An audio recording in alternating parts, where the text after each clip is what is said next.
Hi guys, welcome back to another exciting video, so sit back, relax, and let's get started. This story will be one where I'm testing out what people think of a new idea for a fanfic. I've been thinking on doing both a standalone Azur Lane story as well as Over with MHA. That and maybe Cancall. But I know Azur Lane better since I've been playing for about 3 years now. But that isn't what this is about. Let's begin the show.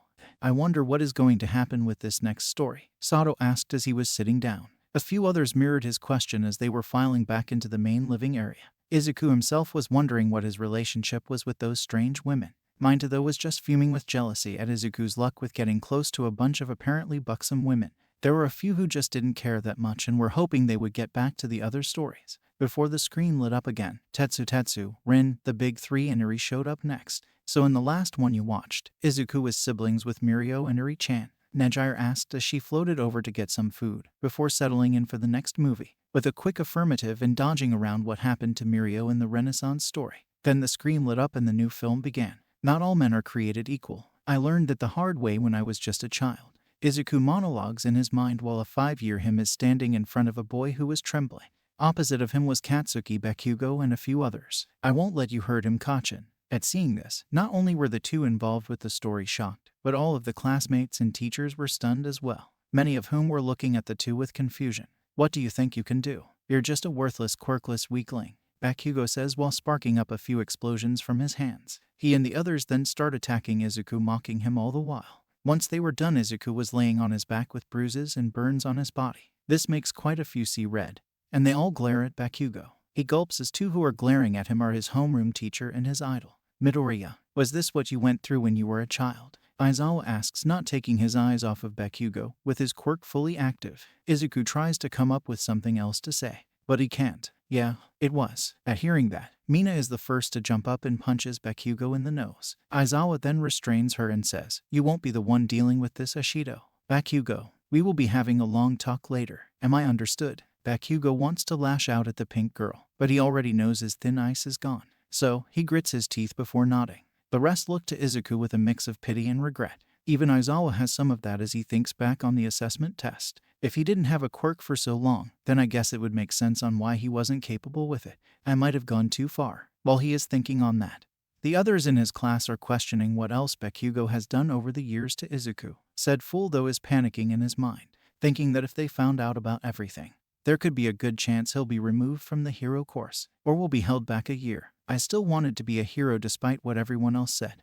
but I often wondered what that could mean. Izuku thinks, now looking about 9 or 10 years old, still looking down sadly after another round of bullying from Katsuki and others. He was walking back home sadly. At seeing how sad that version of Izuku was, Ochako and Mina both go over and hug Izuku, with Ida and Todoroki both putting a hand on the green-haired teen's shoulders. Said teen isn't sure what to think of all of this, but he does just sink into the comfortable feelings around him. In a different part of Japan, a short bald doctor was analyzing a strange glowing cube. Sir, the master is still barely responsive. I doubt he'll ever be able to be his best again, the black misty villain Kurogiri said with Tamura standing behind him. The doctor nods before saying, a quirk may not, but if what I suspect this cube is capable of, we might be able to. At seeing the villains, all of the audience's eyes widen, with All Might thinking, this must be not long after my fight with AFO a few years ago. If they restore him with that, then what would happen next? The rest are all noting though how young Tamura was, and realizing that the twisted young man had been raised by the worst villain imaginable.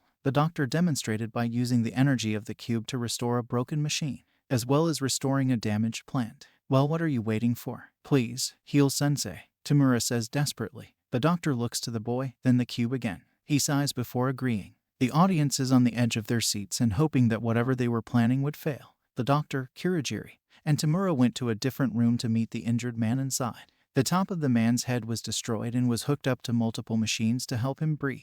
This was all for one. Whoa, so that was the result of the time you fought this guy before, right? All Might, Kaminari asks while shocked at the number of machines hooked up to the man. The former number 1 nods before saying, yeah, he left me with this gaping hole in my side, and I left him with that. This terrifies the students, but at the same time they wonder what the fight could have looked like. The two greatest symbols of heroism and villainy going head to head, and at their peak of power and health. Master, your injuries following your last fight with All Might are too great to heal with the science and quirks we have access to, but with this might be able to heal you, the doctor says to the slightly responsive man. AFO turned to the doctor and with a raspy breath says, do it. Upon hearing that, the audience let out a collective gasp, while panicking at the thought of the monster that was a FO being restored, and that all might in this world would be weakened severely. Others, like Izuku and Bakugo, though, were wishing they could find one of these cubes, and maybe use it to restore All Might. With a nod, the doctor set the cube on his master's chest. When it didn't activate right away, the mad scientist attached a few cords to it and ran some power through it.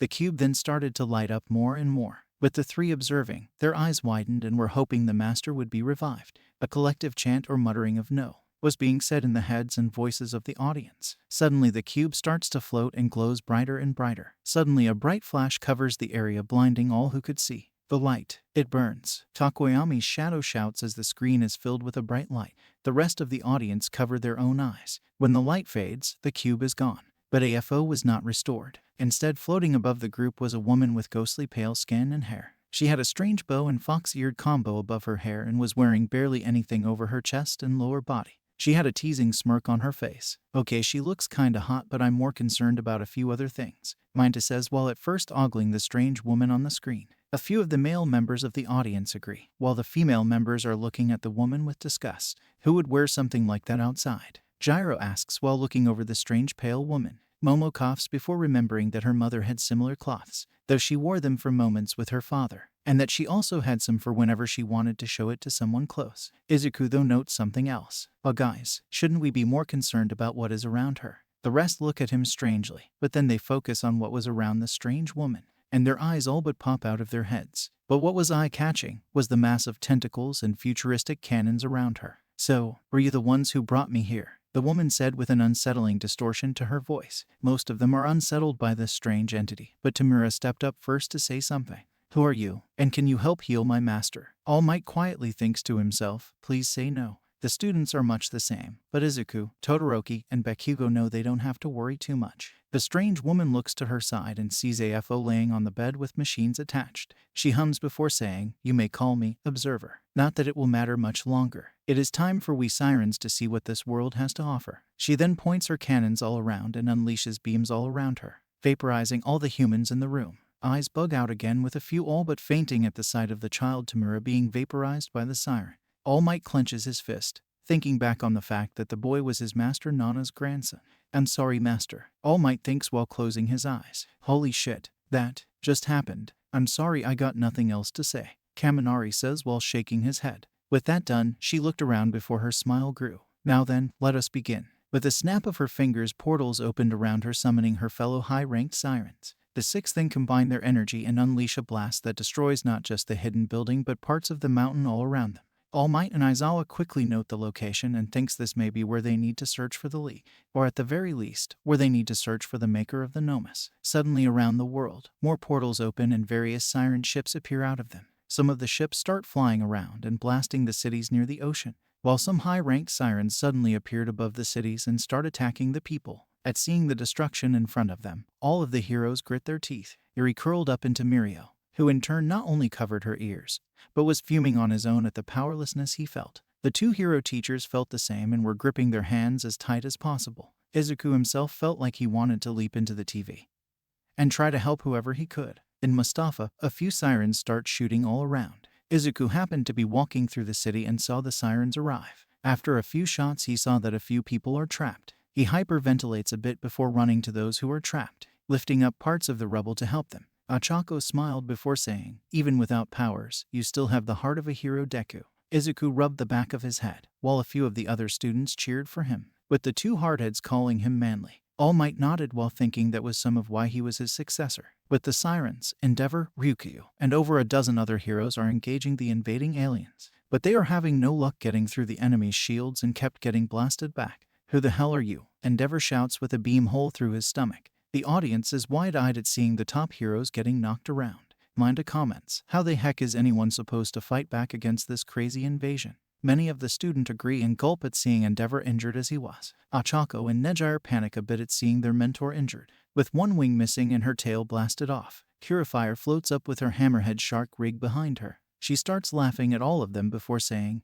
"Name's Purifier, and I'm going to have fun ripping all of you apart." She turns her cannons and drones to the heroes and starts firing at them. Sadistic monster, All Might says while wishing he could leap in and try help his fellow heroes. Ida though thinks back to Stain and how he took the time to lecture him before killing him. The others gulp, with some being slightly aroused by the way Purifier looked, but being more scared of how she acted around others. Suddenly, All Might appears and punches the side of the woman to send her back. He is breathing heavily, but he still has enough energy to say, "There is no need to fear." Why? Because I am here. He then leaps up and attacks the sirens a few times, with some shards and cubes falling when he breaks some gear. All Might, everyone shouts with happiness. All Might smiles at his other self for jumping into saving others. He'll finish those bitches no problem, Bakugo says with confidence. Izuku though is concerned, given the fact that All Might was probably still injured from the AFO fight, but even he can't defeat all of the sirens gathered. He gets blasted back from a few tester clones who start to mock him as well. You are here. What good does that do when you can't even compare? The audience are shocked at the quick turnaround, with some worried about what would happen to all of them should the sirens win. Bakugo though is stunned that his hero was beaten back so easily. All Might though nods because he knew that he would be much weakened given the battle with AFO. Izuku was running down an alleyway when he found a cube on the ground. He reached out and picked it up. It didn't do anything, but he was still curious. Suddenly he saw All Might get blasted back and hears the sirens mocking his hero. Izuku then shakes out of his fear and runs to the number 1. Midoriya, you shouldn't be running towards them. You have no power, Ida says, concerned for the other Izuku's safety. Izuku and the rest just look to him with a flat look, which is enough to make the stiff teen apologize. Even if I've got no chance, I still know I have to try, Izuku says with a determined look. He then gets under All Might's arm and tries to help him up. Oh, a courageous young one, huh? Well, it won't matter soon, Tester says while pointing her guns at the two. She charges up and fires at the hero and boy. Eyes widen or close depending on who is involved. Even Bakugo grits his teeth, saying, "Get out of there." A few are surprised at him saying that, but they can't disagree. Some even start praying he'll get away. Izuku then turns and closes his eyes, sure that this would be the end. But the only thought going through his mind was, I wish I could have saved more people. Achako cries a bit before saying, always thinking of others more than yourself. That is why you are a hero. Many in the audience agree. Endori comes over and hugs him. Izuku closes his eyes and hopes he'll have a chance. Suddenly the cube he grabbed lit up and with a flash the beams were stopped. From the smoke, a few shots were heard ringing out. The shots couldn't be seen, but all of the sudden 6 tester clones were destroyed. What? Purifier says before getting struck by a round fired at her. Jaws were dropped at the turnaround again and a few heads tilt to the side. Well, is what they all say. Even the teachers. From the smoke in front of All Might and Izuku was a very tall woman with fox ears and 5 black fox tails behind her. Her eyes are a piercing sapphire color, and her black hair is in a long ponytail. For clothing, she is wearing a kimono-like garb with samurai armor on parts of it, which is off on left arm and showing off her impressive bust with a sarashi tied around it, and the waist is also exposed with just the large bow in front covering her private areas, as well as having black stockings that cover her legs, with tall Geta sandals on her feet. In her left hand is a massive sword. She has a smile that just radiates confidence in herself. Holy shit, she's hot, Linta and Kaminari say. Most of the guys agree, with a few eyes being drawn to her slightly exposed breasts, or her exposed legs and near appearance of her private areas. The girls though feel a bit intimidated not only by the size and shape of the woman, but the confidence she radiates. Gyro looks down at her chest before saying, great, more characters to be compared to. Momo tries to bring up her friend's confidence, but she is also a bit intimidated and feeling a bit small in comparison. Behind her body is a setup with 10 large gun barrels set in pairs around her, as well as a variety of other guns scattered across the mechanical setup. That is when she speaks with a confident tone. Well, now, it seems we have some targets to face off with. Battleship Ki reporting, Commander. With that said, she leaps up and engages the sirens with both sword and gun. The whole audience is amazed by the woman who is fighting against the enemy who was thrashing the top heroes. And she was winning. That is one manly woman. Tetsu shouts, with Kirishima shouting along with him. Most of the rest are impressed and focused on the fight, while Minta and Kaminari are looking closely at the chest and rear areas given how Ki's kimono is fluttering around. It takes about 15 minutes, but Ki manages to run off the high-rank siren and defeat all of the clones. But shots are still being fired from the ocean, and the Coast Guard and JSDFM is having little luck against the enemy. Even the heroes like Selkie and Gang Orca are useless, as even when they get on the ships, there is no one to stop and they can barely make a dent in the metal of the ships. Hey, it's Selkie, but where are the ones controlling the ships? Suyu says before seeing the beams that her mentor and other heroes are dodging. All Might hums a bit before saying, it could be that all of those ships are operated by remote, or AI. Look at how advanced the equipment most of the sirens had. Sadly, most heroes can't compare that way. We're more focused on fighting enemies that are using quirks. Izuku though is humming about something else. Kai, what the heck is she? He thinks to himself while wondering why she could fight against the enemy that most heroes struggled against. While Kai was fighting, Izuku stayed and helped a few of the heroes and others before falling back a ways. What you did was reckless, young man, but it was still impressive. You have the heart of a hero, All Might said to Izuku when they all had a moment to catch their breath. Endeavor begrudgingly acknowledged Izuku's efforts as well, as did a few of the other heroes in the area. Most of the class smiles at their own green-haired hero. Always a hero, no matter the world, Koda says with a sheepish blush on his face. Izuku has his own sheepish look, while Bakugo is just fuming at how much of a hero Izuku is getting to be. Why don't they show anywhere else? I'm sure I'm trying to fight back. Right, the bully thinks to himself. Ryukyu was about to ask why he didn't use his quirk when Kai arrived and walked up to Izuku. She then saluted before saying, "The main force of the sirens is still out there, sir. We need to take the fight to them." Izuku looks around before asking if she was talking to him. Mineta is crying blood and asking the world why Izuku gets a hot woman following his orders. Zero though comments, "Pretty sure she made that clear earlier, Midoriya." With a smile, Kai nods before saying, "You were able to call to me and summon me to this world, even though I had never been built by this nation long ago." This shocks everyone, wondering what the woman could be talking about. Izuku tries to process this, but he can't. Izuku's eyes widen before he says, "She's a warship. From WWII. Are you sure, Midoriya?" Aizawa asks. All Might though agrees with the boy, saying, "She was a proposed ship during the last days of the war for our nation, but she never made it past the drawing boards. I guess those cubes let young Midoriya summon her somehow." At hearing all of this, the students were stunned, as well as wondering what else could appear from those cubes. Kai hums a bit before saying, "Maybe this could help you summon more." She reaches into her sleeve and pulls out a handful of cubes to show the group. She then tells him to remember what he thought of when he summoned her. Izuku looks at the battleship woman like she is crazy, but he grabs two of them and thinks back again. So what? Is he going to summon some more super ships and try to fight back against these monsters? Kamakiri says with a skeptical look in his eyes. The rest of the audience is confused as well, but they are curious where this could go. Nothing happens for a bit and Izuku gets discouraged. Kai then pulls the boy into a hug before saying, "Don't overthink it, Commander. Just feel it." Izuku is shocked by the close proximity, but the woman's voice helps to calm his heart and he can remember the emotions that he felt when he summoned Kai.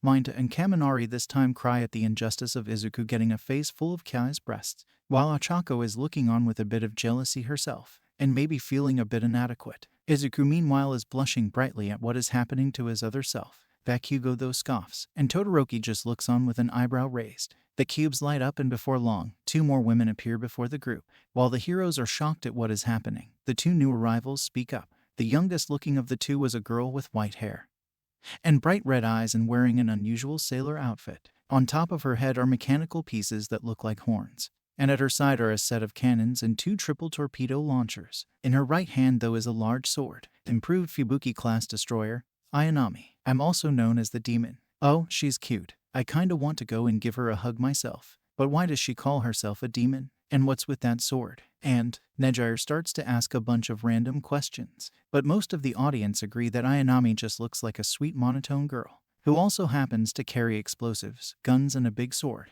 All Might comments again on the fact that she is a WWII ship. The Fubuki class from our nation set something of a standard back in the day with warships, and she's an improved version of the same style of ship. She's probably pretty capable, the former hero comments while analyzing the way she carried herself. The older of the two new summons has a crisp white uniform on, with dog-like ears on top of her head. The uniform, while not showing skin, seems to accentuate the woman's impressive bust. On her legs are black garter belt stockings with white heels on her feet. At her sides are what appear to be ship sections with 6 double-barreled cannons on them. Behind her back is a katana. The woman then speaks up saying, "Ara, what a cute commander. Please allow your big sister Atego to take good care of you from now on." She then walks up and gives Izuku a hug. The appearance of Atego, as well as her slightly seductive behavior, makes all of the male audience members blush, Izuku the most explosively. The female members though are again feeling a bit intimidated.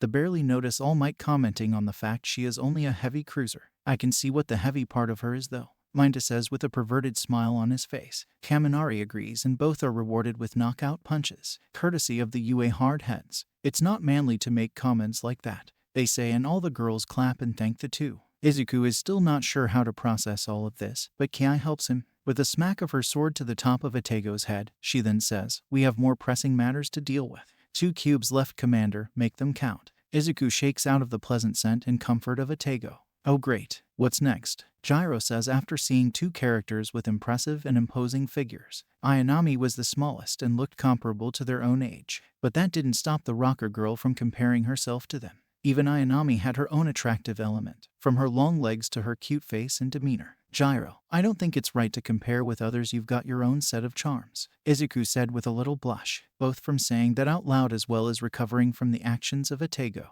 Mina speaks up next saying, heck young girl, you're hot too, you just need to work it a bit. Gyro blushes before thanking the two and turning back to the screen. Right, hang on, Izuku says. He grabs the two cubes and reaches out again. This time only one ship appears. It is another fox woman, but instead of black hair, she has silver hair and is wearing a blue kimono. Said kimono is draped below her shoulders, with her cleavage on clear display. On her legs she is wearing white stockings with her geta. Floating at her right side are trio of katanas, and on her left appears to be a runway of sort. I am called Shinano, an aircraft carrier of the Sakura Empire. Please allow the third ship of the Yamato class to guide you forward upon the right path. Eyes bug out again at the attractive woman in front of the other Izuku. Then Minta, who had just woken up a bit, notes something. Hey, is it weird to anyone else that they all have animal features? It makes them a bit hotter, but am I the only one who thinks it's a bit strange? While somewhat to smack him, they can't deny he has a point. Izuku this time though notes that the ship Shinano hadn't been finished when she was sent out.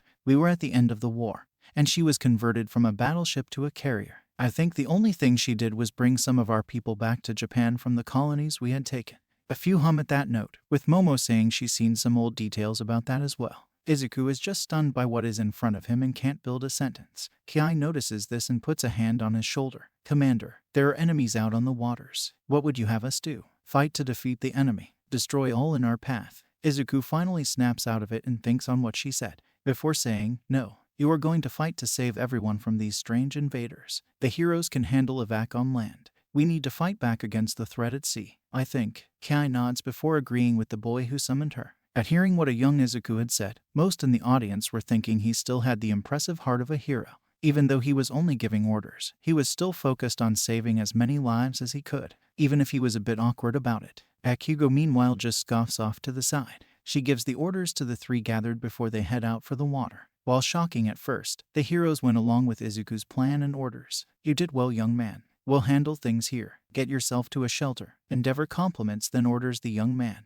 Izuku though shakes his head before saying, no, I have to see them through. I don't know why, but I feel I have to. With that he runs off toward the water to see what will happen. Even without a quirk or without being in a hero's school, you are still a problem child, Aizawa says while giving Izuku a flat look. Izuku then rubs the back of his head before turning back to the screen. Todoroki though has a bit of a smug look at seeing another Izuku snubbing his arrogant father. Out at sea, Selkie and a few other maritime heroes have been badly injured or killed. Selkie is missing an arm, and Gang Orca has a hole in his stomach. Right as a few of the high-rank clones are about to finish them off, Atego and Ayanami come out blasting and slicing through the enemy. They then land on the water and skate around firing blast after blast at the siren ships in port. Kiai and Shinano are a bit behind them, but they also contribute to the battle and cut down their own number of siren clones and ships. Tsuyu is shocked at seeing her mentor injured as he was, while most who were involved with the fight against Gang Orca are shocked at how the hero had been beaten down. But they all cheer when the girls that Izuku had somehow summoned rushed in and saved the heroes. Around the world a few others awakened ships from the past,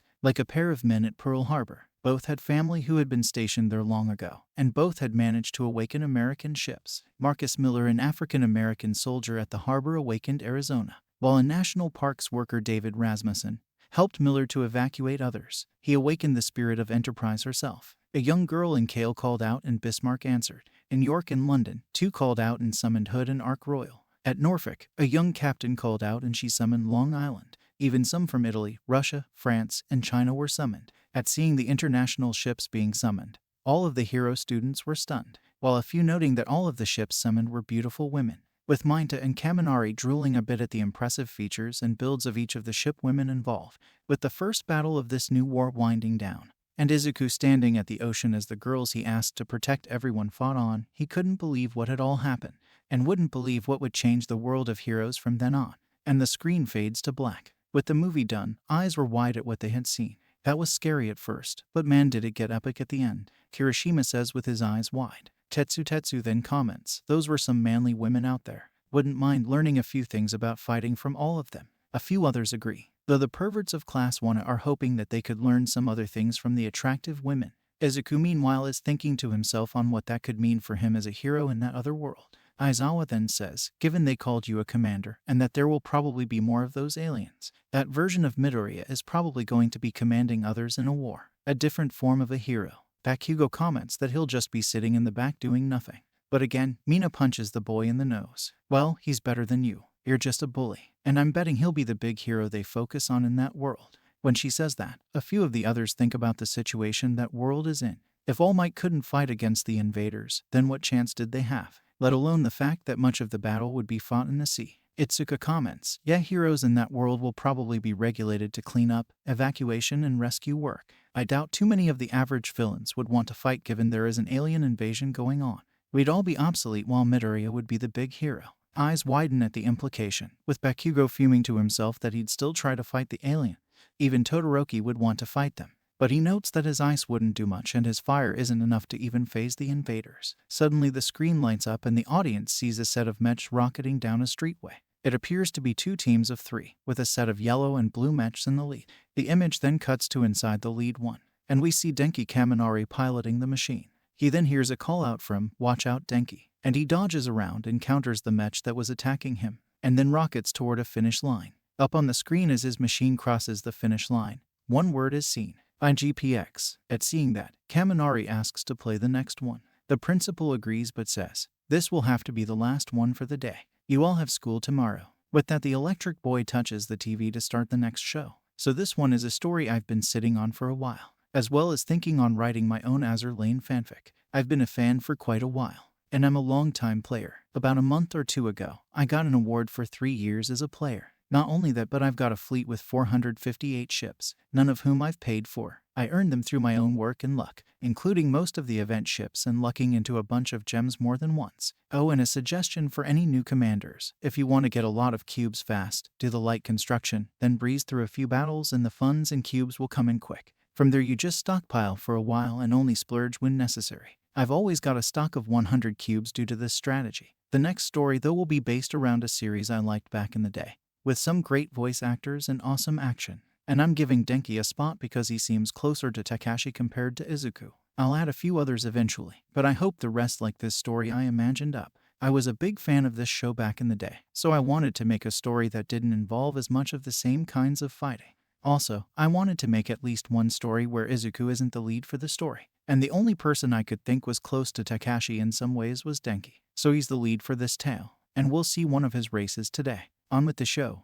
Alright students, I know a few of you just arrived, but we should wrap up for the night. We'll watch this next story before going. We call it a night, Nezu says before sipping on his drink. Aizawa and All Might agree, noting they all had training in the morning. All of the students agreed and settled into the next story, with Denki vibrating in his seat at what he could be doing in this other world.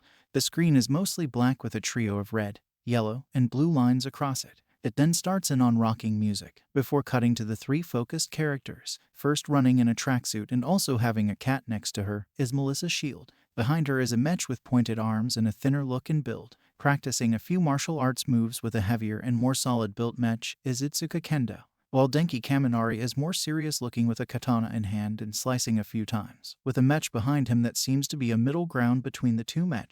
Whoa, those things look awesome, Denki comments while fidgeting in his seat. The rest of the teens agree, and even the teachers are enjoying this new world, especially at the fact it seemed less life or death involved for these people. Izuku was surprised that she was teammates with the second perv of Class 1, but she shrugged past it. Hey, it's Melissa, Ochako says with surprise. Izuku and the rest who went to Island are also surprised by the inventor girl's appearance in a multiverse, though a few weren't complaining. All Might especially was surprised to see his niece in what appeared to be a battle and racing sport. The image shifts a few more times, showing 2 teams of mechs on the raceway, then cutting to the rest of the team that are wearing jackets with similar colors to the mechs on the raceway. The coach of the team on the far left is Shouta Aizawa, though looking a bit heftier. The mechanic next to him is Higari Majima, who is also a bit bigger in build. In the center is the assistant to the team owner, Ochako Uraraka. Said owner is Momoye Urazu standing next to the girl. And at the far right is the reserve member Monoma Nito. Izuku snorts before saying that Monoma is once again a background character. This gets a few more laughs from the audience, with a few not sure if they should feel bad. The image then cuts to the track again. this time with the mechs fighting against each other and the chanting of IGPX behind it, with the final cut of the racers jumping out at the end of the theme song. That was a badass start for a show. Guess this is all about this IGPX, whatever that stands for, Kirishima says before taking a drink of his soda. Izuku then pipes up by saying, I think it was shown on some of the logos. Immortal Grand Prix, guess that makes Kaminari a racer in this world. A few others nod, with Ida being a bit excited for this. He wouldn't tell anyone, but he was actually a big fan of racing games and even some other racing sports. They may not have the same appeal anymore thanks to quirks, but that doesn't make certain racing sports and racing anime interesting and exciting. Ida thinks to himself. Once the song is done, the first image shown is the view of the racetrack from a blimp-like setup high above the raceway. It then drifts down to the racetrack, and the first machine scene is piloted by Denki Kaminari. He comes around a curve, and his mech appears to be almost skating on the track. This gets a few of the members of the audience on the edge of their seats. Some even vibrate in place. Something tells me this is gonna be good, Denki says while tapping his foot. After a few more aerial shots, the image comes back to the machine before drifting over the Yaoyorozu name on the arm. Suddenly a green mech is shown and seems to be catching up with Denki's machine. Denki, right behind you, Izuku shouts out. Denki then turns and says exactly, right as the enemy machine is about to strike. Denki just has a big smile thinking he's going to the big hero this time. Not Izuku, come on other me, show us what you can do. Bakugo though is just annoyed and scoffing at fact the blonde idiot is the lead this time.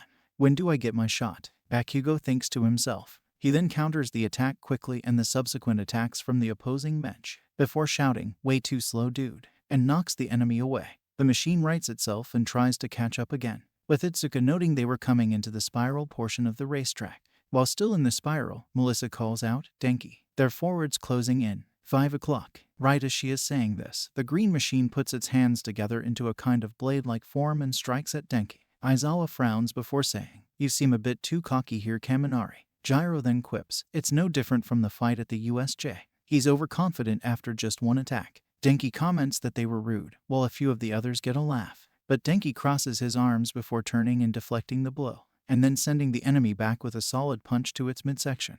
Denki then turns back again and focuses on getting as far ahead as he can. Denki's smirk widens before pointing to the screen, as if to say I told you, to the others who were doubting him. Gyro though rolls her eyes before watching the action again. Most of the audience though is excited to see what the action could be like, but unfortunately, the opposing team catches up quick to Denki and his teammates' chagrin, before the other enemy mechs can engage him. Itsuka and Melissa engage the opposing machines as well. While they are, Denki moves ahead. Wait for us. Slow down, Denki. The girls call out in frustration. Melissa, it's now or never, Denki says before saying he was winning this race. Itsuka gives a frustrated sigh before saying, not much of a team player there. Surprised this isn't Bakugo. What did you say, man hands? Bakugo shouts from the side. Denki though gives a chuckle before saying sorry for his other self. The scene then cuts to Hisashi Yamada who comments by saying, oh, there he goes again. Yaoyorozu must be the most disorganized team I've ever seen in the IG2. What a total lack of teamwork. Well, we're in the final moments of the race, folks. Which of these two teams will take the crown? Again, Mike's role here is not surprising, Aizawa says before sitting back. Nezu agrees, before wondering if the rest of them will have a role in this world. All Might scratches his chin before questioning if anyone has a quirk in that world. Probably not. They all seem, well, normal. Maybe that is why this is so interesting and an attraction, Izuku says with an analytical eye. Ida agrees, noting that most so far appeared to be average, from the team members to the few showed in the theme song. Not long after he says that, Denki puts it all out with his mech and takes first place in the race. And it looks like the checkered flag goes to the young pilots of Team Yaoyorozu. Well done. Denki Kaminari holds him off for the win. Okay folks, let's go to the big board and announce the IG2 champion. Hisashi quickly looks to the side, before shouting Team Yaoyorozu's won the IG2. This win bumps them up a level to the IG1. Congratulations, Yaoyorozu. You've hit the big leagues. Yeah, I won it, Denki shouted while jumping up from his seat. A few of the others clap at not just the win, but the team moving up to the next league of competition. As Hisashi is finishing saying this, Denki is getting out of his machine. He takes off his helmet and shows his dark blonde hair pushed down around his head. But then one tuft on the side of his head perks out. Gyro snorts before saying, okay, that's kind of adorable. Denki blushes a bit, though Gyro blushes brighter when she realizes she said that out loud. They are then interviewed after the race, with Momo taking the questions and answering that they were glad and that she was proud of the team. A few nod before saying that makes sense for her to be the lead sponsor. Though why did you create a racing team in the first place, yeah Momo? Mina says with a puzzled look on her face. Momo shrugs before mentioning that it could be a legacy or something team, and I'm just the newest to lead the team or something, Momo says before turning back to the screen. But then it cuts to Izuku chewing out Denki in the locker room. I can't believe I have to say this again, but are you ever going to learn you can't just leave us in the dust like that, Denki? Said person just laughs it off before saying he gets a bit crazy out on the track. This just infuriates Izuku more, though she seems to drop it for a second. Izuku facepalms before saying, I can't be seriously about to let go of lecturing that idiot.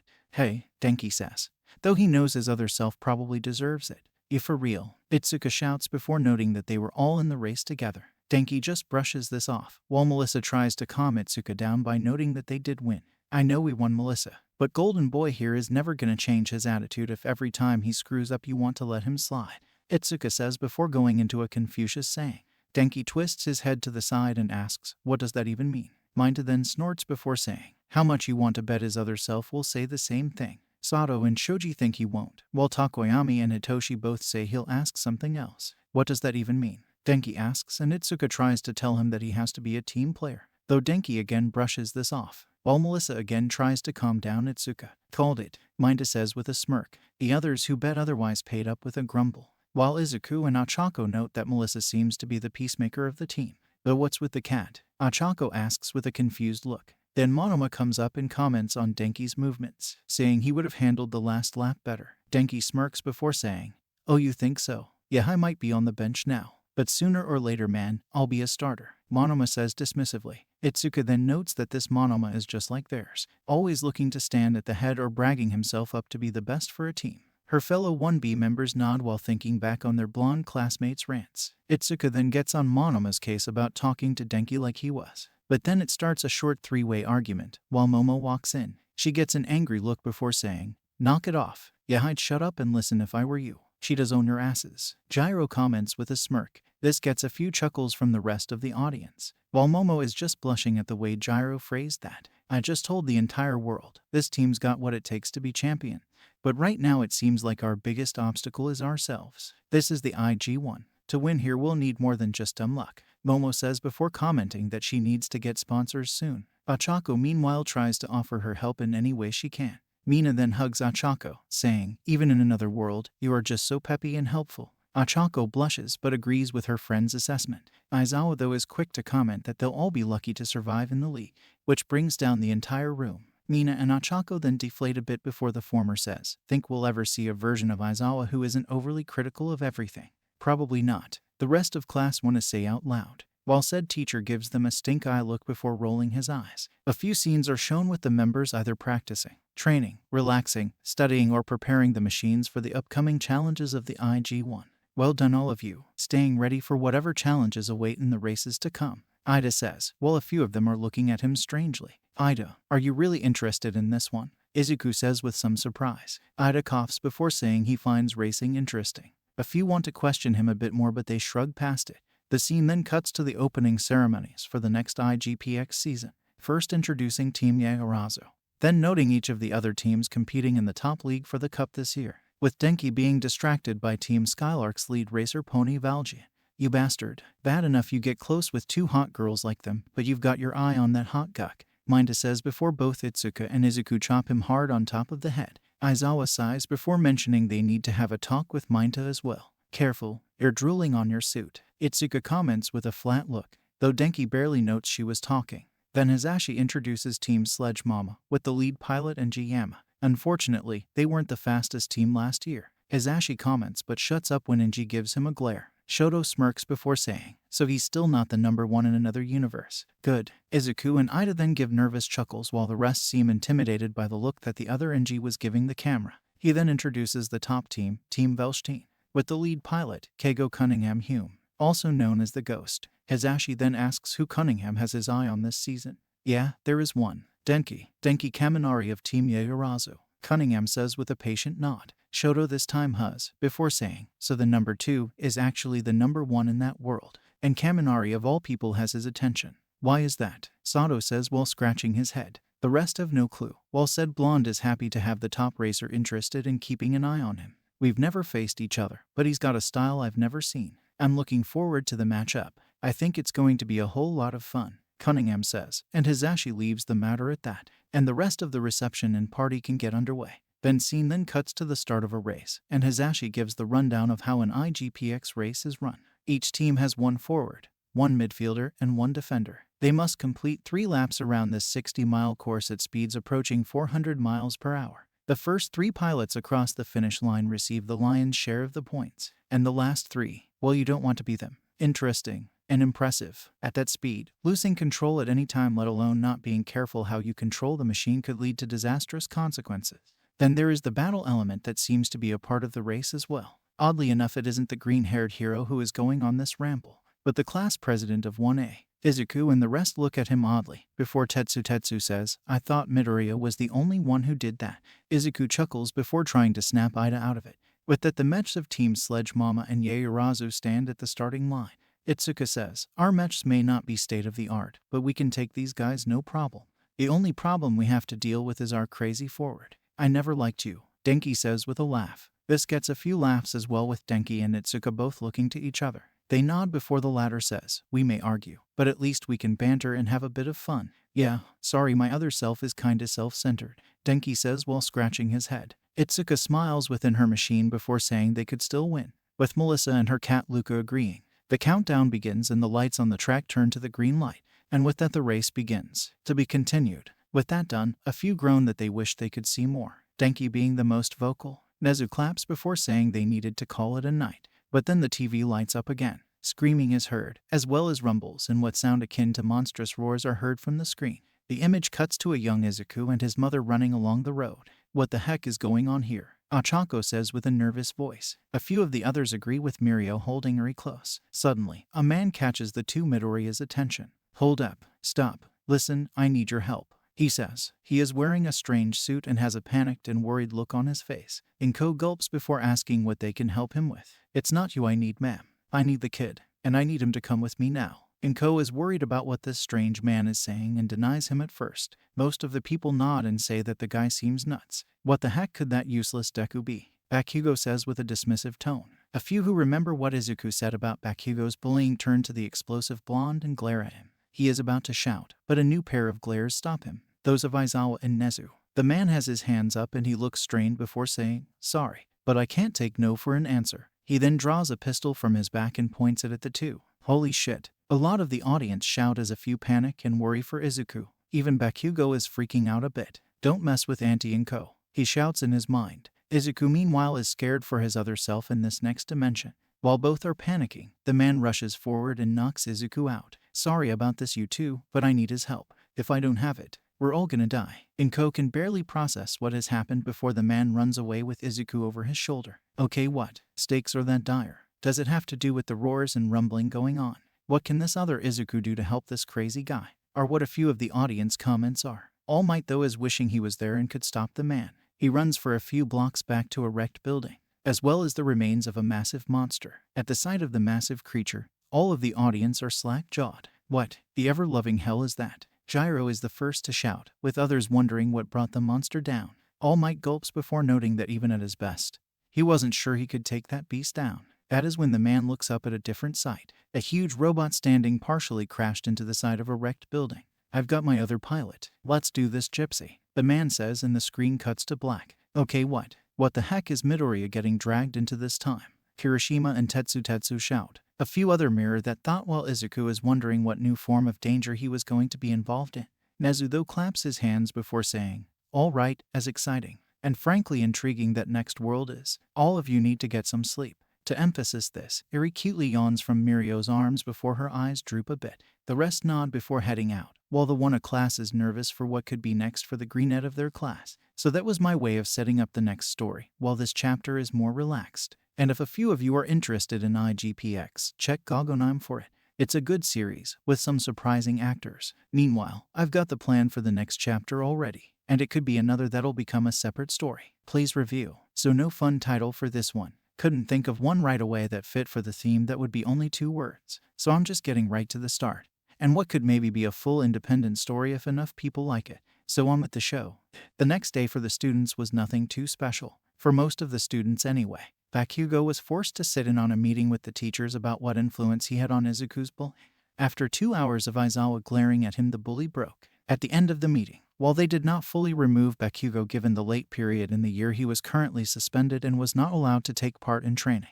And he was no longer allowed to attend the remedial hero licensing classes, at least until Hound Dog gave his approval, as the explosive teen also had to attend counseling sessions with the dog-like teacher. For the rest of the students though, more of them were curious on what would happen with the next series of videos could show. I hope we get to see the Renaissance version again. Izio right. He was real easy on the eyes, Mina said with a teasing grin directed toward their version of the warrior, who proceeded to blush brightly and bow his head down. While Minta and Kaminari were both cursing him for interesting the girls without trying, Kirishima had a different thought. I wonder what kind of mess he's getting himself into this time. The next one they showed had him getting kidnapped and a giant freaking robot and monster in the image. Indeed, it seems no matter the world, Midoriya gets himself into trouble, Takoyami says with a light chuckle. Izuku just sighs before asking what some of them thought of the last video they saw. I quite enjoyed it myself. To be honest, I wish we still had sports like that in the world today. Especially an exhilarating race like that, Ida said with rapid chops of his hands. Momo agreed and wondered how her other self was supposed to handle that ragtag group of weirdos. Come on, my other self wasn't that bad, right? Kaminari said with panicked defense of his other version. While Itsuka and Kamakiri were looking forward to hopefully seeing more of the Kung Fu animal stories. When Aizawa arrived, he explained the situation with Bakugo and what would be happening going forward. Currently, we've been considering a general course student to become a reserve hero course student. While Bakugo is suspended, the general course student will be attending training. Please welcome Hitoshi Shinso and help him improve his skills to be a hero. With that, the sleepy-eyed student came into the classroom, and a few cheered for him. Izuku honored the loudest. While Kirishima and Kaminari were uneasy about what happened with Bakugo, they knew that this had to be. I don't like it, but if Bakugo was like that or worse, then the teachers have a point of trying to stop or curb it more. Kirishima thought sadly about his friend. He then decided to ask him about some of the matters later. When the students arrived home, Bakugo was at the table looking over some homework. Don't say anything. I already know you all know the score. I'll have to work myself back up, but I will still become the number one, Bakugo said with an uncharacteristically calm voice. Most of them don't know how to react, but they just nod before asking if the TV had shown anything else. While initially a negative, the screen lights up before showing a 30-minute timer.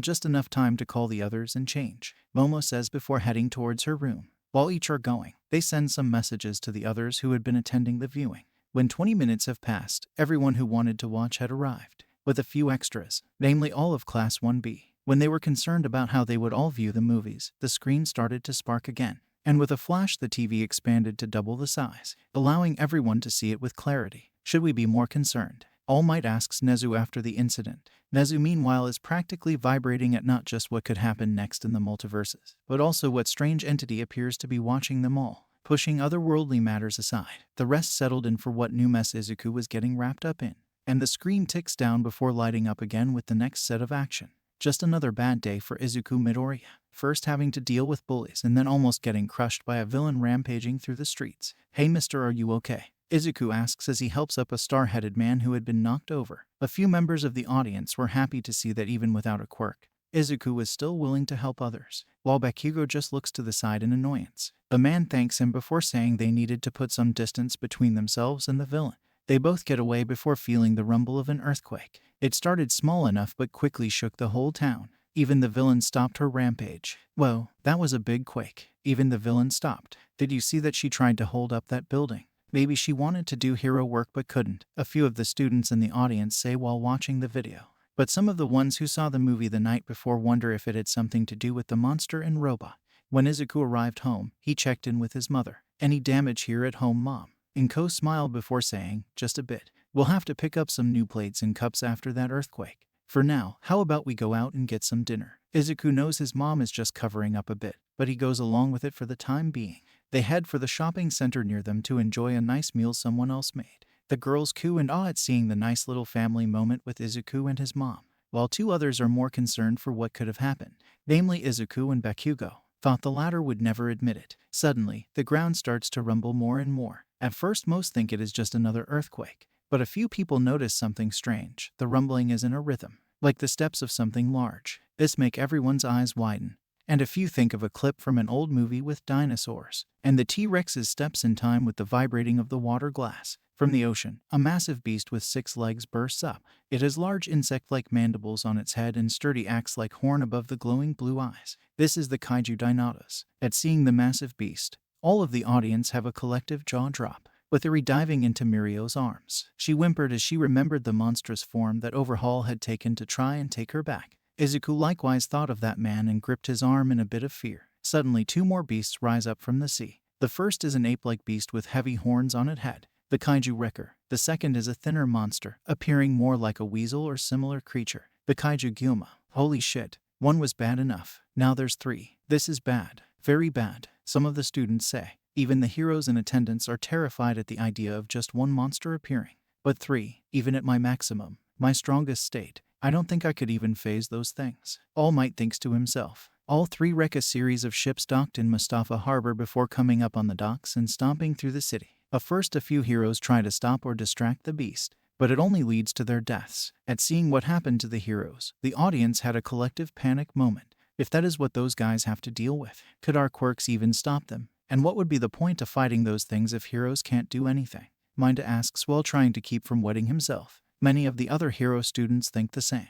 And the pros meanwhile look down and just think of how useless they would be. Suddenly a new sound rings out from the ocean. A loud whirring noise is heard. Something new arises from the ocean. A machine of massive proportions, with solid shoulders and sleek lines along the body. In the center is a glowing reactor. And the arms not only have what appear to be deployable shields but other attachments. This is Gypsy Breaker. That thing is awesome, Kaminari says at seeing the heroic mech rise from the ocean. And Manly, Kirishima and Tetsu shout as they see the build and way it carries itself. Even the girls can't disagree. And All Might comments that it reminds him of some of the old cowboy heroes in movies. From the head, the con pod, the 2 pilots are seen. The first on the left side is a woman with black hair and an olive tan complexion and fierce brown eyes. Demini Sharma. Her partner is a man with pale green eyes, chocolate brown hair, and a tan complexion. Jason Tamir Walker. Even with a slightly attractive woman, Minta and Kosai don't feel the need to comment. Can't really tell how hot the lady may be with that suit on, Kosai says while Minta agrees with him. And they are both rewarded with chops to the head. Alright Dami, we followed these guys all this way. Let's stop them, Jason says before both slam their hands together. Gypsy meanwhile mirror this action and a few of the kaiju turn toward them. Manly again, the hardheads shout, while Nezu, Izuku, Momo, and Monoma take note of something else. Did they say they followed them? They each think in various ways. The first kaiju that attempts to engage is Wrecker. It roars and stops before going down on all fours to charge at the machine. Gypsy charges forward as well coming out of the ocean. The whole audience is vibrating in their seats as the 2 titans start toward one another. Even Bakugo and Todoroki are excited and it is showing on their faces. Right as the 2 are about to meet, Gypsy dodges to the side, barely avoiding the horns of the kaiju. Right as it is going by, Gypsy grabs for one of the horns before reaching for the other. And with all the mechanized strength it can muster, Gypsy yanks Wrecker's head to the side and smashes it into the side of a building. Hell yes, a few of the guys and some of the girls shout as Gypsy gives one of the monsters attacking their home some hurt. But the heroes, just silent and subdued fist pump at seeing the first hit, though Pony is thinking about her own horns and how they might be used against her in a fight someday. Without letting go of the horns, Gypsy starts to lay into Wrecker's head with as strong of punches as possible, before firing the jets in the legs to launch the mechanized knee into the mouth of the beast. The hit breaks Wrecker's jaw and teeth, making it recoil. A collective OOOHHH is said after seeing the knee to the mouth. Well, he's not going to be eating solid food again, Gyro says. For the 2 hard heads, they are both trying to mirror the movements they see from the giant robot. It then shoves to the side before escaping Gypsy's grasp. Wrecker then backhand punches the machine's stomach, and the follows up with another hit. It then gets under Gypsy with its horns and throw it over and behind itself. Gypsy crashes through the docks before slowing itself, just about stepping into the breakwater. The audience's collective breath is held and are hoping the damage isn't bad, but they have to chuckle at the seagulls just casually sitting on the breakwater, not bothered by the giant robot behind them. The machine shakes its head, as do the pilots inside. I don't think we can keep doing this, Jason. We don't have a choice, Demini says as they get up. Jason just sighs before agreeing. We'll finish him on the next charge. A few audience members squirm a bit in their seats with excitement. Even Eri is watching with some excitement and hope that the monsters will go away. With that said, the 2 head toward a construction site to position themselves. Wrecker roars again before stomping and pawing the ground with its back feet. It charges forward again. and Gypsy stands ready, this time with something else planned. This is gonna be good, Sato says while munching his popcorn. Right as Wrecker gets close, a pair of energy blades jut out from Gypsy's arms. The first strike cleaves the beast's horns off, making it roar in shock. Gypsy then stabs the beast in the chest before cutting at its neck. As they feel it convulse a bit, the two pilots breathe a sigh of relief before pushing it off. The audience's eyes are wide at what just happened, with Pony grabbing at her own horns almost defensively. Then a big, "Hell yes," or "You're done," is shouted from a few of the members, with an obligatory manly shout from Tetsu and Kirishima. With the creature on the ground, Daimini takes this time to catch her breath and decouple. "What are you doing?" Jason asks worriedly. The woman just says, "You may be able to drift for long periods, but I need to rest. We've been at this for almost 12 hours. At hearing that, a few of the teachers are concerned about the two hero pilots' mental states. They've got to be running on empty or just adrenaline after all of that, Aizawa says with a shake of his head. All Might though thinks about the scene from the night before, and his eyes widen. Oh no. Suddenly though, Wrecker's body lets out one last convulsion and strikes Gypsy in the chest, knocking it into the building under construction. Shit, the collective audience says after seeing the mech get knocked down. Inside the con pod, the pilots are knocked around. Damani gets it the worst. Jason shouts for her before having the AI decouple him as well. He checks on her and can tell she has a broken arm and leg, let alone a probable concussion and broken ribs. Damn it, this is why I didn't want you to decouple. Guess he's the more rational one. He was afraid something might happen and didn't want to be caught with their pants down, Aizawa says after seeing the injured pilot. The rest though wince at the thought of how many injuries Daimini had, with Izuku tensing up the most. With there still being two kaiju out there, Jason is tempted to solo drift if necessary. I would strongly advise against that. I will scan for possible drift-compatible people in the area, the AI Samudi says. It takes a few minutes, but he eventually finds a candidate and gives Jason the location, outlining Izuku Midoriya. Drift, so that's why he kidnapped him. Wonder what a solo could do, the students ask while looking at the screen, though the teachers are each worried and confused as to why Izuku was the only compatible match. What about some of the others nearby? Surely they are compatible,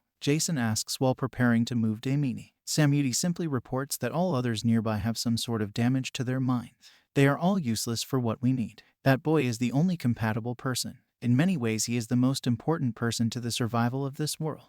Oh great, so it's all up to Dekuaga. Bakugo starts, until he gets a series of glares from All Might, Aizawa, Mina and Ochako, as well as feeling extra terror from the principal's smile. For the rest though, they wonder why Izuku was the only compatible one. When they showed some other people nearby, Jason just sighs before picking Daimini up and heading out the back of Gypsy's head. He heads down and a few heroes are currently swarming. Backdraft and Death Arms are first with Mount Lady coming behind them. Jason signals Backdraft to take Daimini to hospital before saying he needs to find someone. Not so fast, pal. You need to answer some questions, Death Arms says before putting a hand on his shoulder. Not really the right action right now, Nezu says while contemplating what it is about Izuku that made him special for this drift the AI mentioned.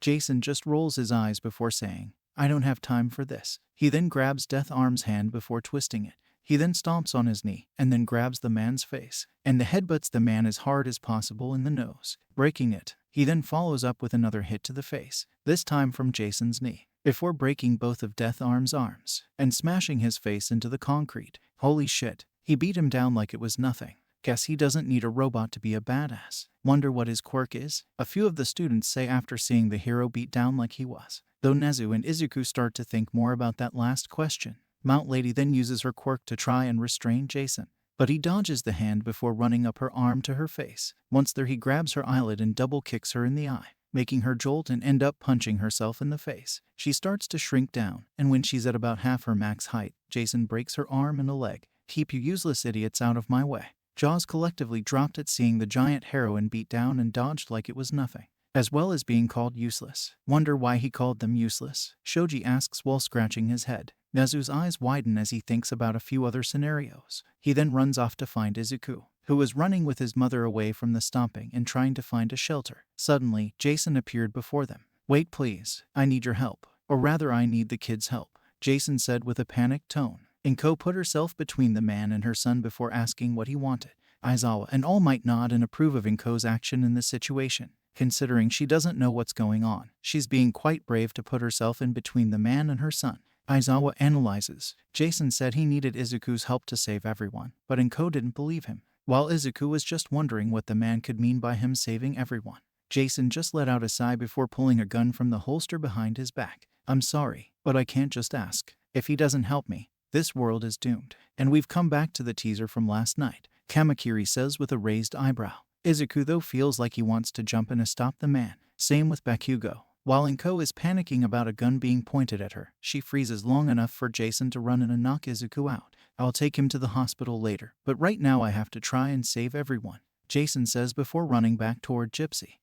It seems this man is a bit like the problem child, just as reckless and focused on saving people, Aizawa says with a look to Izuku, who just rubs the back of his head while the others agree with the teacher. When he gets there, the police and a few more heroes are swarming, and when they see the man, they attempt to engage, until they see he has a hostage. Just move out of the way for now. If you want to live, then you need to let me through, Jason says before walking through the barricade, with his gun pointed at Izuku. Ochako grabs Izuku's hand in the moment. Izuku blushes a bit, as does Ochako, but they both move past it with a blush before focusing on the screen. Mina, though, is tempted to up the teasing, but she is also worried about what could happen next. A few heroes want to engage and are tempted to inside the construction site, though 2 of them end up shot because, as Jason says, you guys really are stupid and useless. I could tell what you were going to do that from the start. He then shoots the 2 heroes in the legs to keep them from following him and loads up into Gypsy Breaker. Man, that guy is good. It's like he has eyes in the back of his head, Sen says before taking a drink of soda. Monoma speaks up and notes that, if he's been fighting those things, then I guess he's used to danger, beyond what most heroes deal with. Inside, he uses some smelling salts to wake up the boy. Sorry about the rough intro, kid, but we need to get moving. Samudi, we'll have to rush through a few things. Agreed. There is little time, Samudi says before bringing down a new set of apparatuses for the pilots. A few members of the Deku squad gulp at seeing the equipment drop down, and they wonder what Izuku is going to have to deal with this time. For said boy, though, he starts thinking more about the fact they need 2 pilots, and questioning what he had that the others didn't. Jason hands Izuku a suit in roughly his size and tells the boy to change. While Izuku is freaking out about all of this, he knows he has to comply for now, at least until the heroes can break me out of here, Izuku thinks while changing. Jason has his back turned for the boy's comfort but does warn him not to try and run. Well, at least he's willing to compromise, and it's not like he's wrong about the urgency, All Might says, trying to defend the strange pilot. When Izuku is suited up, he asks what happens next. Now, while this will probably feel weird, kid, but it'll make sense soon, Jason quips with a smirk. He settles into the apparatus and gestures for Izuku to do the same. The boy complies and Samudi locks the 2 into position. Pilot-to-pilot interface commencing. Preparing for neural handshake, Samudi says. At hearing the word neural, a few people's eyes widen in shock, and Nezu put together the reason that Izuku was the only one who could pilot the machine. Jason quickly warns Izuku not to chase the rabbit. Random access brain impulse triggers. Don't get caught up in what you are about to see. Focus on the here and now, Jason says before the neural handshake engages. That's a weird acronym, Itsuka says while scratching her chin, while a few others are worried about what Izuku was going to see, namely Todoroki, Ochako, and Izuku himself. So that's it, Nezu says before nodding. Suddenly Izuku's mind is filled with images of scores of kaiju invading another Earth, of this man living in Australia before it was lost, surviving while fighting not just smaller kaiju, but even his fellow man, and the man eventually making his way out and finding his way into the organization that make these machines, the Jaegers and Rangers of the Pan-Pacific Defense Corps. At seeing what Jason had been through, all of the audience felt for him. He's been fighting for his life so long, and now he has to fight for a world that isn't his, Momo says with a hand over her mouth. Bakugo and a few of the more fight-minded members though were impressed by the man's tenacity and will. He's been through hell and back a dozen times over, and he keeps getting up and fighting again, Anjiro says with admiration. All Might thinks much the same and compares the man to himself and his own drive, while Jason's mind is filled with the pain Izuku has had to deal with it being a genetic outcast, all because of something as useless and pointless as a quirk, at least to his eyes. No wonder these idiots were of no help. You're the only one still human. Kid, focus on the moment. Izuku hears the man and has to work to get in sync. What did he mean by that? Yui asks with a puzzled look on her face. Nezu speaks up and tells the students the only reason young Midoriya could operate the machine, the Jaeger, is because he doesn't have a quirk. At hearing that, everyone is shocked, Izuku most of all. It takes a minute, but Izuku manages to quiet his mind. He pants a bit before telling the older ranger he was fine. Jason nods before telling Samudi to start up the muscle strands. Outside, Gypsy starts to move again, with the techs in the building who were trying to crack the Jaeger running away as it started to move. Kaminari laughs a bit before saying, "Yeah, it's probably best if you stayed away from the badass giant robot." with a few others chuckling at his joke. All right, Izuku, this is for real. You know what's at stake, Jason says before the two roll their shoulders, with Gypsy mirroring the action. Izuku nods before breathing deep, and the two head out to search for the other kaiju. A few of the guys start vibrating in their seats again at the thought of seeing Gypsy Breaker going to town on the rest of the kaiju. A few of the girls felt the same, with one being in two camps. I hope that other Deku is going to be okay, Ochako thinks to herself, while also looking forward to seeing him kick some kaiju ass. While the heroes are mostly useless in stopping the monsters, some of them manage to distract the kaiju long enough for Gypsy to catch up, namely Best Jeanist. With his industrial fiber cables, he was able to slow Gyoma for a minute, while others worked to try and stop Dynadas, to less success, unless you count being eaten and crushed by the beast as slowing it. At seeing the fates of some of the heroes, the students and teacher grimace. If this is just the start, then it's probably gonna be like that universe where Midoriya summoned those hot ship ladies, Minta says with a scratch of his head.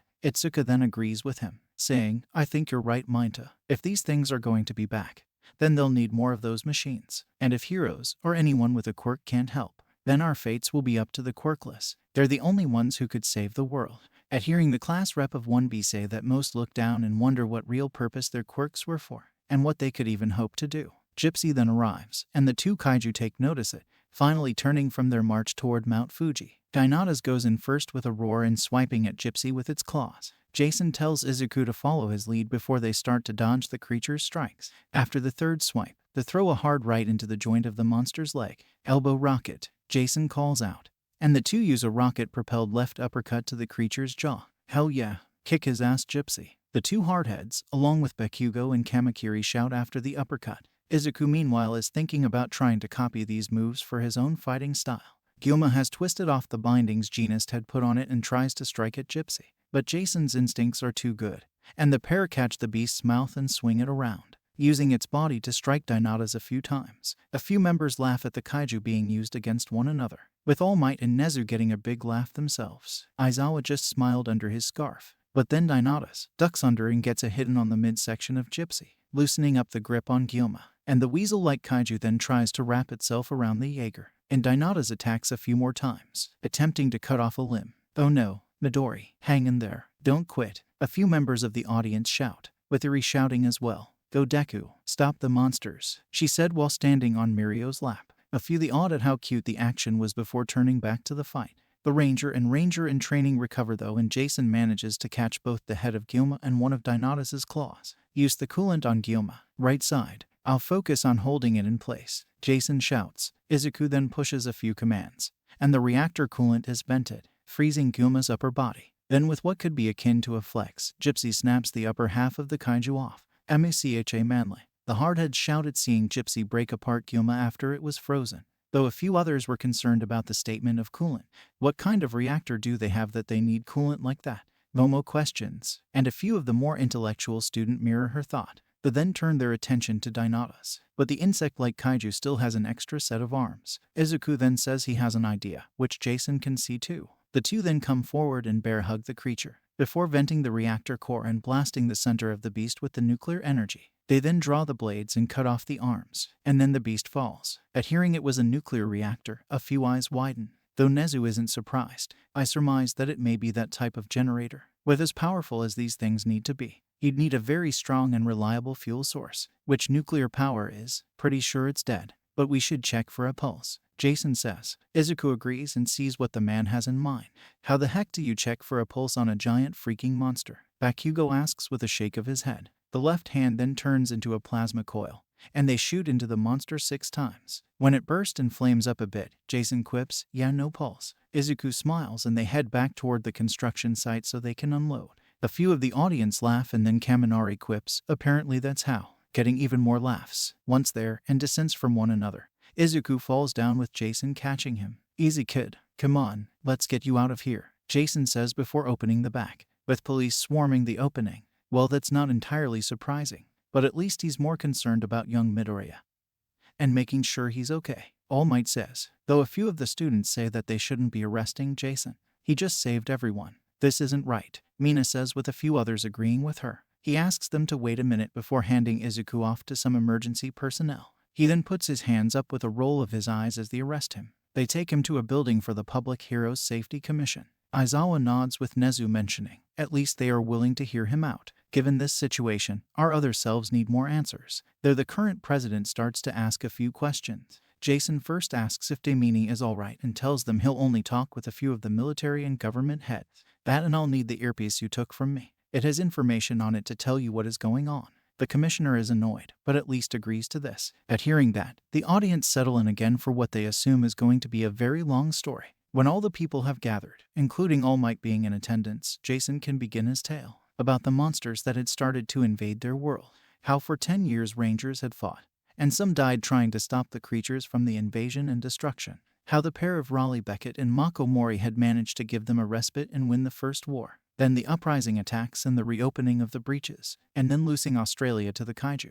And then Jason's story of joining up with the PPDC, working with Daimini, and the two being part of a major Operation Pentecost set up to invade and stop the Precursors' factories and invasions. Upon first seeing what the people of Jason's world had gone through, eyes were widened and jaws were dropped, with more noting that everyone appeared to be normal humans. No quirks. With the victory of the First War, they all felt some excitement and relief that the invasions could be stopped, but then felt despair at the uprising, and then pity for Jason, as he was trapped in Australia for 3 years after it had been abandoned, and having to fight for his life more times than they can count. And then the mission to try and shut down the Precursors for good, and what had brought them to their world in the first place. We had been fighting for a long time, with 20 Jaegers being a part of the mission. By what we thought was the end of the fight, only 8 of us were still standing. Jason reported. The commissioner, hero, military heads, and government leaders were all shocked and stunned by what they had heard. Accurate reaction, Juzo said while shaking his head at the sheer insanity that one man described and had gone through,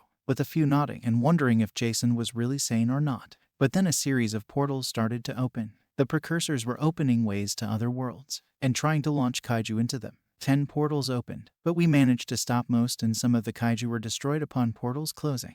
But an 11th one opened up toward your world. The rest of the Jaegers had to retreat, and we had set more charges. But Daimini and I saw that those 3 were sent your way. So we put everything into making sure we could stop the kaiju and save another world. And that's how we ended up here. Jason finishes his story before leaning back. The 2 of them were willing to leave their homes behind, all to save us in our world, one they have no obligations to. All Might says with admiration for both of the Rangers. The students likewise think about it and realize he was right, and looked at the 2 as true heroes. All Might then goes over and removes the handcuffs on Jason. There's definitely no reason for those. You are a true hero, and one who is here to protect us, All Might says before saluting Jason. The Ranger nods and asks if the others have questions. Why did you kidnap the boy? The general of the JSDF asks. Nezu nods before thinking this will answer the questions the rest had.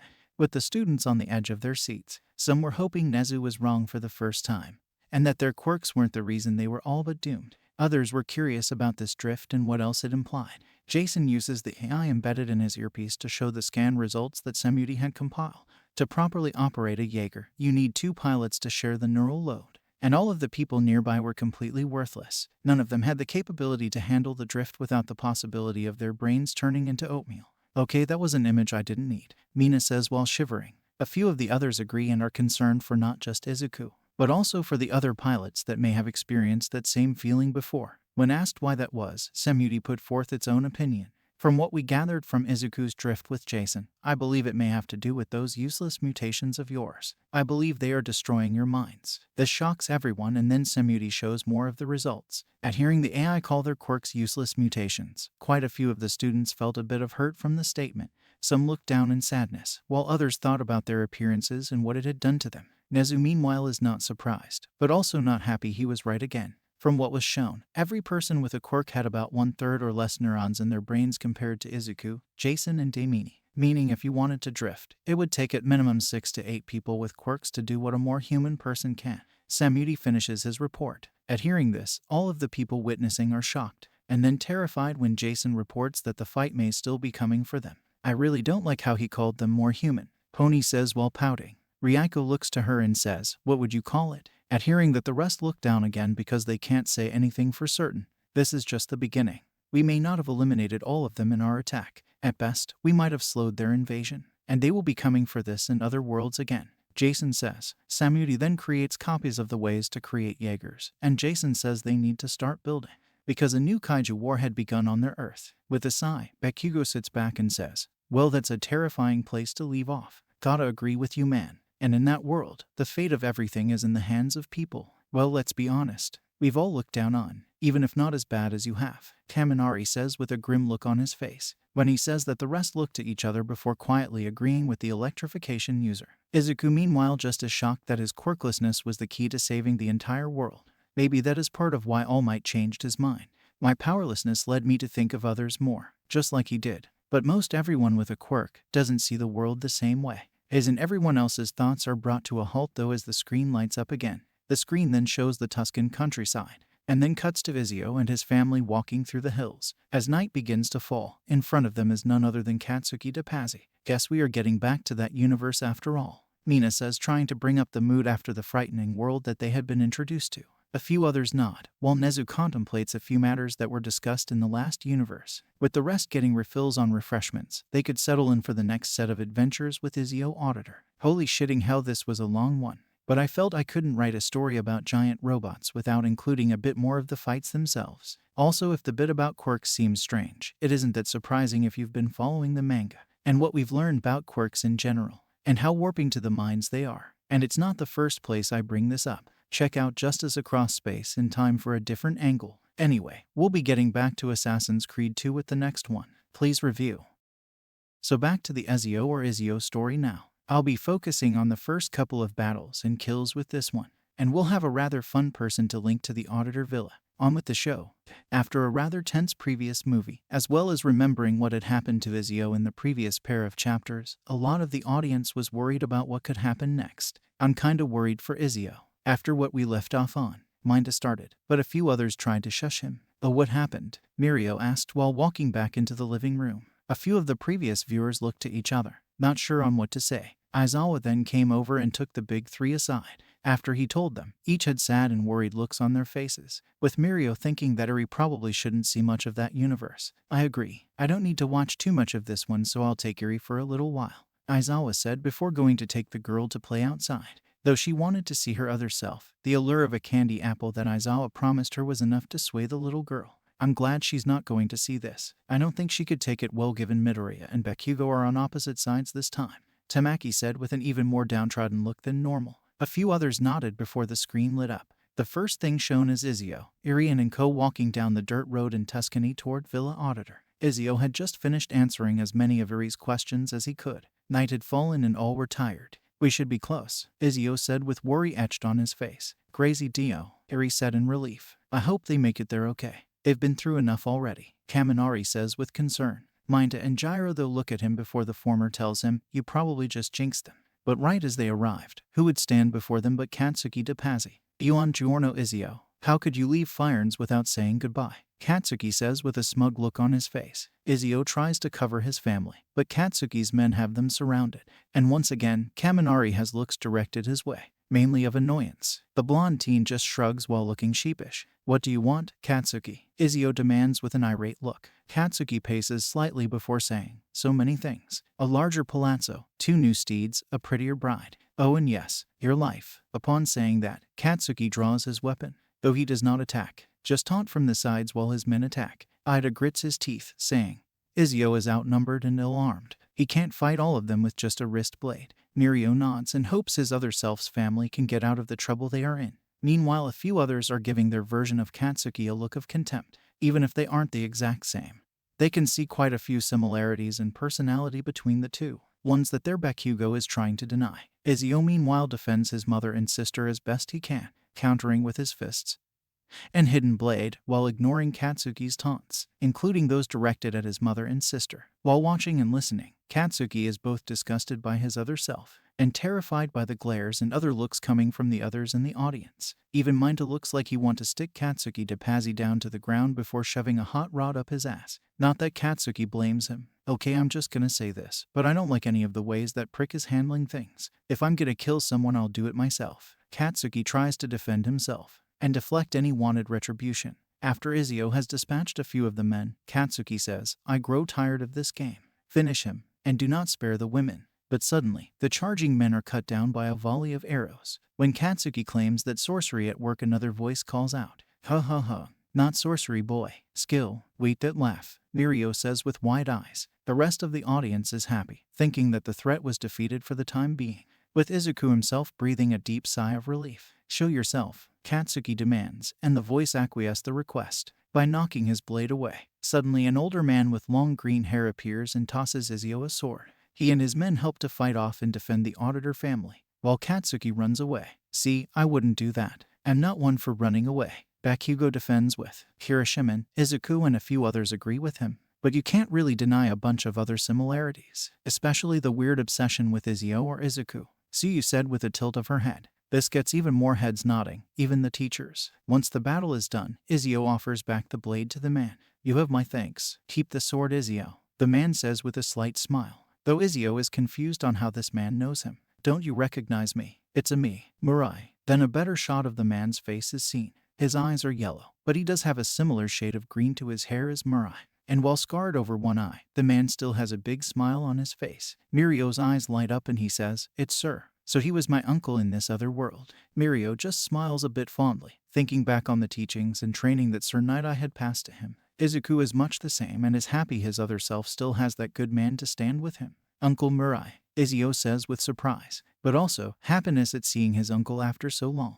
Mirai brings Izio into a hug before telling Izio he heard about what happened in Firons to his brother and other nephews. "Terrible. Come, let's get you all away from here," Mirai says before escorting Izio, Iri, and Inko to the villa. Once they reach the town and villa, Izio retells everything he can to Mirai, though Izio has no answers as to why. He has a list of names taken from Yuberto. "I still can't believe they are gone," Izio says while looking down. Mirai just tells him they will make sense of it all. Though slightly comforted, Izio can't share in his uncle's optimism. Takoyami and Shihai both comment. A heart heavy with loss has trouble seeing the light and hope. A few others have raised eyebrows at the comments, but they can't disagree. While Ibara meanwhile says a quick prayer for the other versions of Izuku's family. "Come on, keep pace. We're almost there. I think you will find much to like in Monterigini," Mirai says while leading his relatives up to the villa proper. Though Izio is confused. "I thought Monterigini was an enemy of Firons. For now, next year it will be its friend. The year after its enemy again. And on and on. I cannot keep track, so I stopped trying,"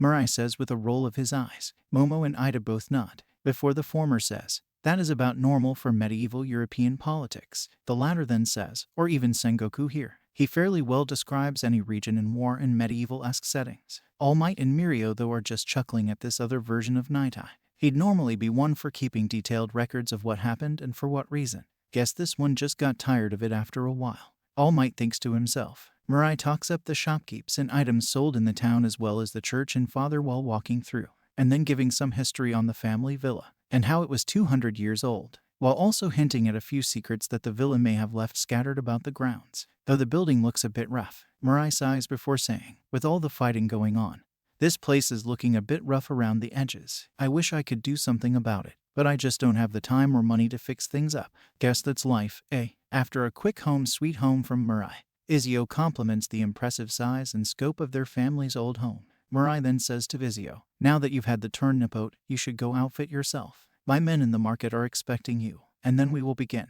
"Ooh, I sense a training montage again," Kirishima says while vibrating in his chair, though the rest look at him like he's way too excited, at least until they see Tetsu doing the same. Even Mirio looks interested in what training Izio will be undergoing. Upon hearing that, Izio is confused, especially once Mirai mentions him being there for training. And the young man was even more confused by his uncle saying his father would want him to finish his work. "What work? My father was a banker." What kind of banker has old papers detailing how to make tools for killing?" Juzo says while scratching his head. Most of the audience agrees, while Nezu is putting together a few details from the earlier videos. Izuku meanwhile wonders himself, though he has a suspicion about the matters involved. "Wait, he did not tell you?" Mirai asked with visible confusion etched on his face. When Izio tells him he has no idea, Mirai just cusses out his late brother. "Machi mai kombini, Hizashi. Where to even? Go and fetch the gear in the market. It will give me time to think." He then loans Izio a bit of money and tells him where his personal room is in the villa. Izio then goes to get the gear, though he too is confused. He does check in with his mother and sister quick though. "Don't worry, we'll only be staying here for a little while." Iri though is still a bit distressed, and tells her brother, "I don't like it here. I want to go home." Izio just looks down sadly before agreeing with his sister. Mirio, Izuku and a few others look down sadly at hearing Iri say that, with Nejire, Ochako, and Tsuyu wishing they could hug both versions of Iri. When the other two have left, Izio meets with his uncle in his study. When Mirai tells Izio he'll be training him, the young man refuses at first, but his uncle is firm, saying, Izuku, you barely held your own against Katsuki. You won't survive a week on the road. If you want to leave, so be it, but at least do so armed with the skills and knowledge to defend yourself. If not for me, then for you mother and sister. Kirishima and Tetsu just start vibrating again while the others hope that Izuku will take up the offer. Yuri and Auntie and Ko don't need to lose anyone else. Bakugo says while looking down at his hands. Izuku isn't sure, but he goes along to better protect what remains of his family. For the next 4 months, he spars and trains with the mercenaries and guards of Monterigani, all the while listening to his uncle's stories about his father and his profession as an assassin. And the list he got from Huberto was of those who were responsible for his father and brother's murder. While Izuku rejects this at first, and when Mirai tells of the Templars, the ancient enemy of the assassins, he can only see it as fantasy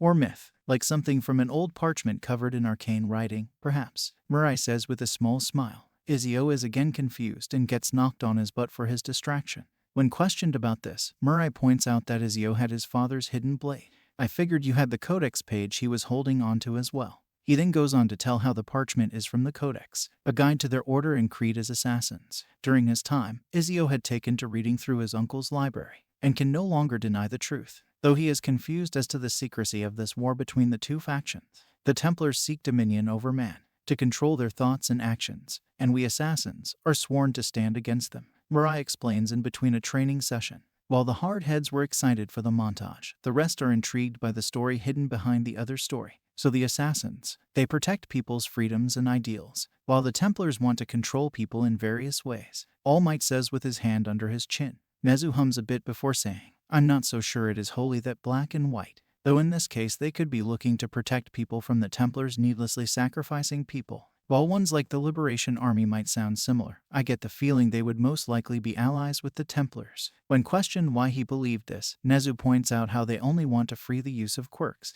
and make it to where everyone can use their powers openly. But where does that leave those with weaker powers or none at all? It might be that they would gladly accept the mentality that young Bakugo had when it came to power, Nezu said with a pointed look at the boy, who just ducked his head in a bit of shame. With the main training done, Mirai congratulates his nephew. Well done, Nippote. You've really come into your own. Thank you, uncle, for all you have given me, Izuku says with a small smile on his face, though Mirai passes this off as just being duty and desire and to keep his family safe. But when Mirai is hoping that Izuku will be staying, his is displeased to learn that Izuku still plans to leave for Spain. You want to leave, Izuku? To throw away everything your father fought and died for? To deny your heritage? Fine, come Vieway. Arrive at Ursai e buona fortuna, Mirai says in a huff as he walks away. I think Sir needs you help, Izuku. And if you walk away, then who could help him? Mirio says with concern for both of his other-world relatives. Izuku is confused and asks one of the mercenaries why he is upset.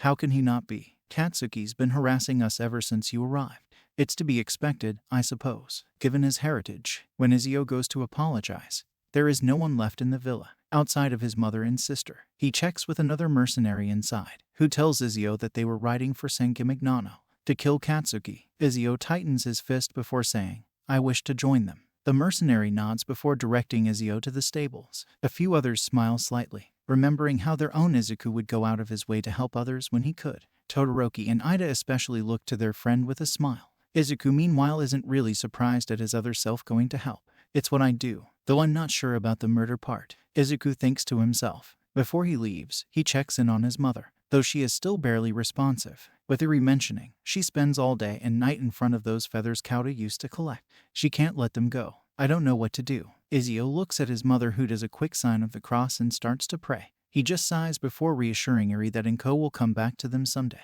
Upon seeing what Inko was doing, Ibara also knelt down and started a prayer of her own.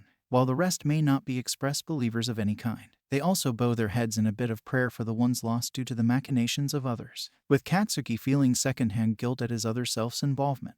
When Izuku arrives at Mirai's camp, he tells his uncle he is there to help because it was him Katsuki was after. Mirai just chuckles before saying, Katsuki troubles us because he is a Templar, and we are assassins. Either way, I wish to help, Izuku says with his resolve firm. Upon hearing that, Mirio nods with a big smile, and then pats Izuku on the shoulder in proud solidarity. While all of Class 1 isn't surprised by his actions and smile at his willingness to jump into the fray, Mirai tells Izuku the plan to attack the southern gate, given its weaker defenses compared to the others. When night falls, Izuku follows Mirai and his men to the gate. Mirai then gives Izuku some throwing knives to kill the archers, allowing the young man a path to open the gate. Most of the audience gulp at the idea that their fellow hero student would be so willing to kill others. Though some of the more cultured or read do note that the laws and ideas of right and wrong are much different from one age to the next, with Izuku being focused on making sure his family would be safe. Izuku makes quick work of the guards and opens the way. While inside, Mirai has some new instructions for Izuku.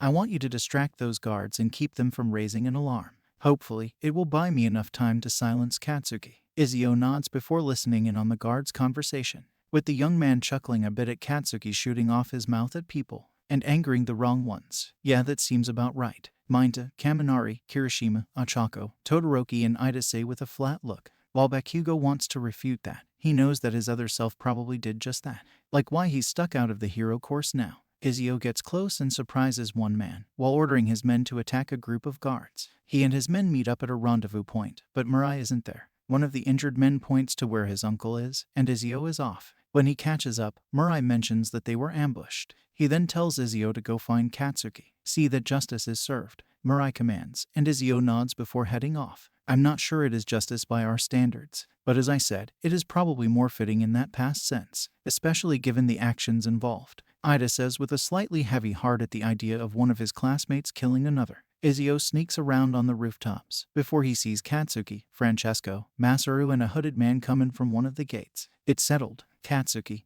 you will remain here to coordinate the mercenari. Francesco will organize our forces in the city and send word when it is time to strike. Masaru, your job will be to calm the citizens when it is done, the hooded man explains, though Katsuki is concerned about Mirai and his forces, warning that he could discover their intentions, with Francesco saying he's always been trouble, like that bastardo brother of his. Hearing that makes Izuku seethe. Upon hearing the other man say that Izuku and Mirio both stand up in anger, and even Bakugo is scared of the glares the two are giving out, and also glad they aren't directed his way, though he is confused by why Masaru isn't his father in this video. Katsuki then asks to reunite the two, but the hooded man tells that we'll have time for that later. He then says, "My Bayan, may the Father of Understanding guide us," with his followers repeating the same line. As the older men leave, Katsuki gets word about Mirai's attack on the city. He then happily orders his men to engage the older man in battle. Katsuki is atop a rampart overlooking the battle, so Izuku climbs his way up and engages the young man and his guards. It takes no time before the guards are dealt with. Katsuki is a bit more difficult, but Izuku decides to finish the battle with a bit of flair. He sheathes his sword and taunts Katsuki to attack. The angry young man rushes in with a wild swing from the right with his sword, but Izuku deflects the attack with his bracer, gets in close and stabs Katsuki in the throat. Upon seeing what happened to his other self, Bakugo gulps before grabbing at his neck. That seems about like what happened during our first training exercise. He took advantage of your big right hook and made you pay for it, Ochako says with some mirth. Bakugo feels the urge to shout at her, but he stops because he noted something. You're right, he rid me easily, and he'll probably do it again. The rest of the audience is a bit unsettled to see the death of their classmate and student, even if it is in another world. Before Katsuki passes fully, he questions Katsuki on what his allies were planning, and if it had to do with why his father and brothers were killed. With one last bit of defiance, Katsuki smiles before saying, "I'm sorry, were you hoping for a confession?" He then passes, defiant to the ende. Kirishima says with a slight smile. Bakugo chuckles a bit and agrees with his friend. Pezzo di merda, vorrei solo ci avessi sofferto di più. Hai avuto la fine ci meritavi. Spero ci brew. Izuku starts cussing out the dead young man before him, but then Mirai arrives and tells Izuku, "Enough Izuku, show some respect." Mirio nods before saying, "Well said, sir. Taking out his anger at the dead won't change anything. It won't bring me or any of the rest back." Nejire then goes over and hugs Mirio tight while Tamaki places a hand on his friend's shoulder. Izuku meanwhile wonders if he has some pent-up resentment of their version of Bakugo as well. He doesn't think long before admitting to himself that he does. "But I can't let it control me. Letting it drag me down won't change what has happened, and I need to grow above it." Izuku just stands angrily and says, "Respect? After all that has happened, do you think he would have shown either of us that kindness? You are not Katsuki. Do not become him," Mirai says with a firm tone. He then kneels next to the young man and closes his eyes, and then says a blessing in Italian. Requiescat in pace. Ibara repeats the blessing Mirai gave in very accurate Latin. "I didn't know you spoke Italian," Itsuka says with a raised eyebrow. "Latin mainly. It is common in many old prayers and blessings. It felt right to learn it as a whole." Ibara says before making another sign of the cross. With the battle done and the initial threat dealt with, the assassins leave Sangimignano in victory. While the men are celebrating, Izuku and Mirai discuss a few matters, such as a Spaniard who was giving them orders, with the last name of Shigaraki. Upon hearing that last name, every one of the audience's eyes bug out, especially All Might, Nezu, and Izuku. With an OFA, Izuku hears a pair of sad sighs from it.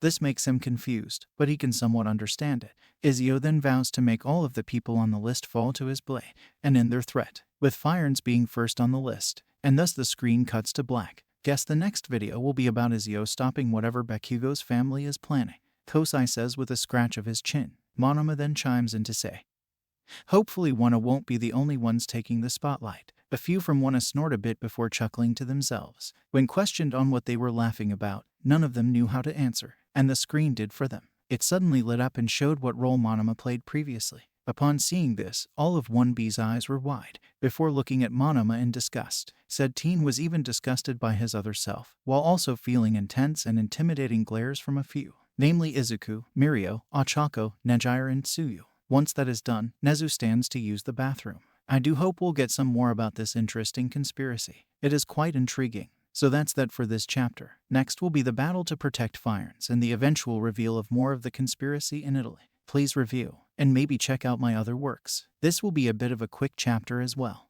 and I'm not going to add on a bunch of the extra side quest elements from the main story, like the tomb hunts or those types of things. This time it's more about the battle for Firons against the Templars, with maybe a little bit of fun on from one of my other stories. So on with the show. Man, kinda gruesome to see Midoriya killing off Bakubro last time, Hiroshima says while the group was funneling back in after the break. While plenty were wondering what could happen next, a few of the teachers were concerned about the fact that as well, he only did it to stop the Pazis. It's hard to say what they are planning, but if they are this connected to dangerous actions, then they need to be stopped. All Might says with a bit of a gulp. Nezu concurs with the statement, saying, yes, I agree. Besides, in this time there does seem to be a need to take the laws into their own hands, given the law enforcement is very corrupt. Though both teachers do worry that this might inspire their students to take more vigilante actions themselves. The Bakugo rescue team had already done that once, and the trio that battled Stain had done much the same as well. But those thoughts were pushed aside as the screen lit up once more. Izuku returns to the villa for a moment to discuss matters and the codex with his uncle Mirai, with the latter noting that the page Izuku had was not decoded by his father, Leonardo da Vinci. A friend, Izuku says while crossing his arms. He then notes that there is a code behind the code on the wall, some kind of map. Where is it supposed to lead? Your father and I managed to make out bits of a prophecy scrawled across these pages, Mirai says before detailing the stories from the assassin altar. While most of the students don't follow along too closely, Nezu is quite intrigued at this conspiracy behind the main story, though some of the contemplative students like Momo, Itsuka, and Izuku wonder what the map could detail. After this, Mirai shows an underground room, detailing the greatest heroes and leaders of the Assassin Brotherhood, and how they protected humanity when it was most threatened, and how the armor of Altair could be Izuku's if he found the pieces to reach the locked-away armor. With his explorations of the villa done, Izuku makes his way back to Firons. Once there, he heads straight for Leonardo da Vinci's workshop. Izuku, you're still alive, Leonardo says while Izuku looks over the workshop and how it has expanded. Look at this place. The past 2 years have been kind to you, Izuku says with a smile. Izuku then brings up wanting some help from Leonardo, who is more than happy to oblige. Whoa, didn't realize that much time had passed, Shinso says with a scratch of his head. A few of the others agree but note that the story is probably jumping around to the major points, with Bakugo and Kamakiri noting, it'd be boring if we just saw the day-to-day bullshit. This way we can see the good fight parts. You've found another one. How exciting, Leonardo says before taking the page to decipher it. He notes the use of ancient languages, but he eventually makes headway and notes that it is a manual for different assassination techniques. Once decoded, he notes a strange item hidden in the background. Can you make the item for me while I try what is on manual fragment? Take it. I'll have my assistant set up some dummies for you to practice with. Minto, Leonardo shouts before getting back to the designs he saw. Upon hearing that name, most of Class 1 is surprised, but also laugh that Minta is just regulated to a background part of Leonardo's assistant. Hey, I'm not complaining too much. Maybe he'd teach the other me some cool things, Minta says with a shrug. Ida agrees, while commenting that he hopes this version is less uncouth than the version before him. Outside, Izuku practices assassinating a variety of ways, hiding in haystacks, hanging from ledges, even leap assassination from rooftops. Once he is done, he checks in with Leonardo who has finished a second hidden blade. Kamakiri grins before saying, he can kill double the enemies this way. Maybe I can make something like that for my arms. He tries it a few times, but he can't make the blades just right. While some of the others note the coordination, strength and skill needed for some of the moves Izuku is performing. While I don't intend to kill, some of these techniques could be useful for Aizawa and me, Shinso says with a scratch of his chin. There is someone I need to see while I'm here. I cannot approach him publicly. Would you know a way? Izuku starts before Leonardo interrupts him. Levalp, Leonardo says surreptitiously before Izuku asks how he would find the fox. Perhaps near the mercado, where the thieves dwell. Leonardo says quickly. Izuku thanks his friend before heading to that location. Ida and Momo both are a bit appalled that their classmate would associate with thieves. But Toru notes he's already kind of wanted anyway. Not like he can change the fact he killed a guy in broad daylight. Ida looks like he's about to retort, but he thinks for a second before agreeing with the invisible girl. When Izuku reaches the mercado, a thief quickly steals from him and tries to get away. But Izuku is hot on his trail. He catches up on the thief atop a roof and tells the man, I really have no interest in hurting you, so give back my money and we'll call it even. Not so fast. Izuku hears behind him. He turns and sees a man with a tan hood behind him. He has a calm smile and seems to radiate confidence and skilled experience. 1,000 yen says that is Levalp. Kaminari shouts, but no one takes him up on the bet. Minta dryly commenting, dude, no one is that dumb. It was obvious the thief was leading Izuku to the guy in the first place. Kaminari deflated upon hearing his friend call him out. When questioned on who the man was, he responds with, they call me many things. Murderer, tagliagol, thief, but you may call me Levalp. At your service, Messer Izuku. Izuku is of course confused, and Levalp tells the young man that it is his business to know everything that happens in the city. It is the very reason you are here? No. Indeed, I need to find someone to know where he'll be before even he does. When Izuku gives the name Francesco de Pazzi, Valp tells of a meeting with a group from Rome. Do you know where it is to be held? Ma certo. Let me know when you are ready, and we will go.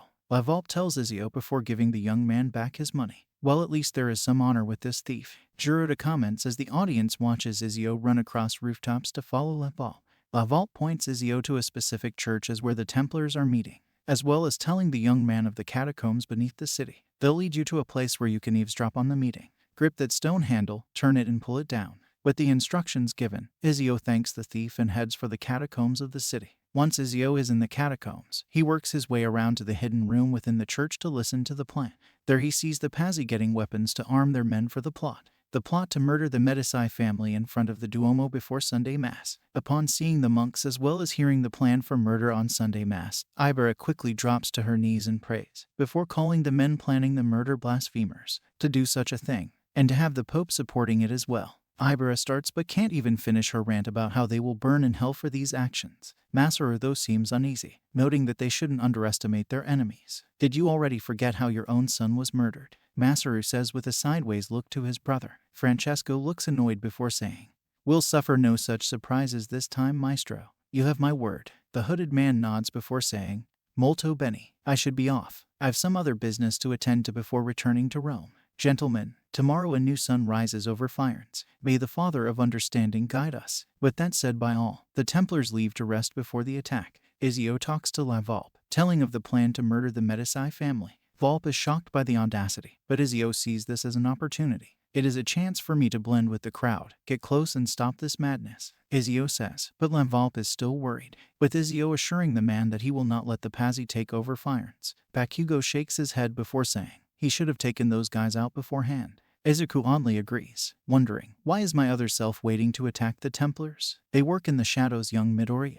What's more, they more than likely have too many guards for Izuku to engage before they can slip away. All Might notes, with Nezu coming in next to say, they more than likely also have secret ways to get in and out of their meeting place, and it would take too long to track them. The next morning, Izuku is among the crowd and sees Lorenzo de Medici arriving with his wife, as well as seeing the man's brother Giuliano arrive. Suddenly, Francesco and the man who provided the weapons Bernardo Baroncelli rush forward to attack Giuliano. The man gets a cut that draws a bit of blood, while both men try to harm the younger brother more. Lorenzo spots this and draws his own blade but is attacked by the monks aligned with the plan.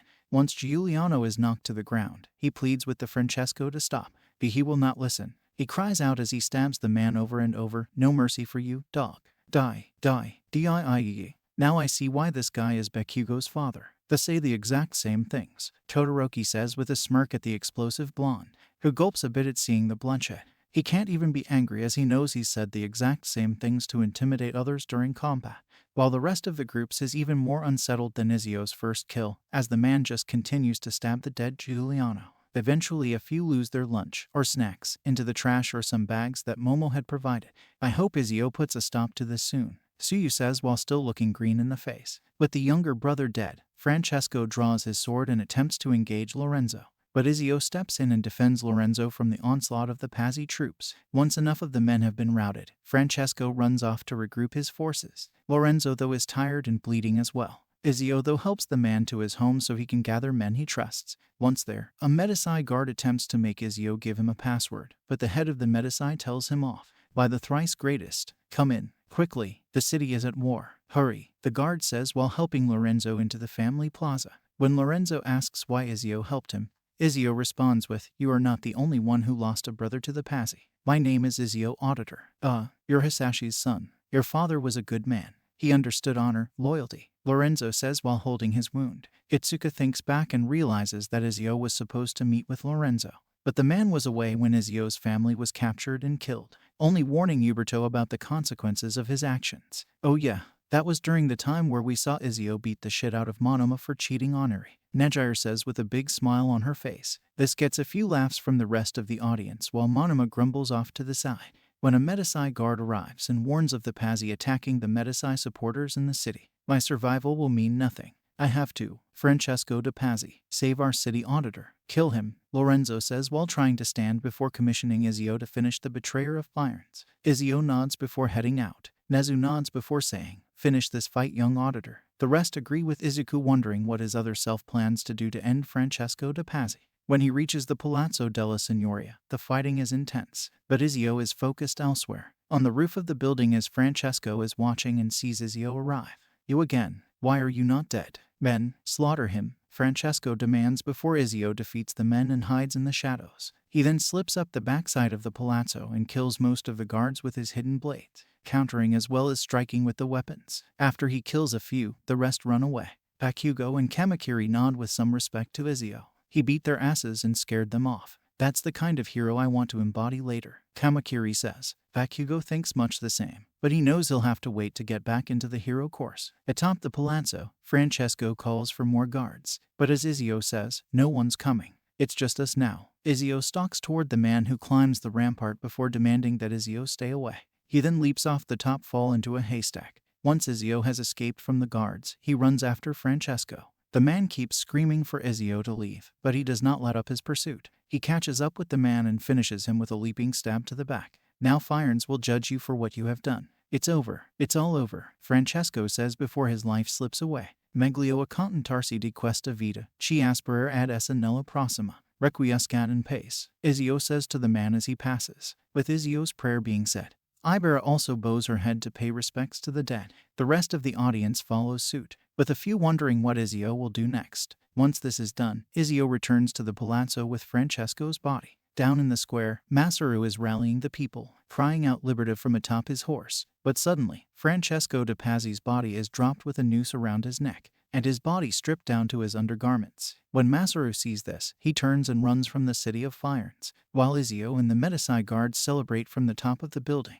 "Not what I expected, but I guess it works to show that the war and battle is done," Ajiro says with a little gulp. Juzo agrees before saying, "Now though, Izuku has more people to go after." But few don't see what he's getting at, so the softening user just smirks before saying to wait and see. The next day, Izuku meets with Lorenzo on the Ponte Vecchio, the same bridge he fought Katsuki de Pazzi long ago. Lorenzo recounts how his life was saved on day after falling into the Arno River by a young Hisashi auditor, and so began a long and prosperous relationship between two families, yours and mine. All Might smiles before saying, "Young auditor's father was a good man. He had no reason to help the young Medicai, but he still jumped in to save his life, worthy of being called a hero." The rest of the students agree and smile at Lorenzo recounting the tale to Izuku.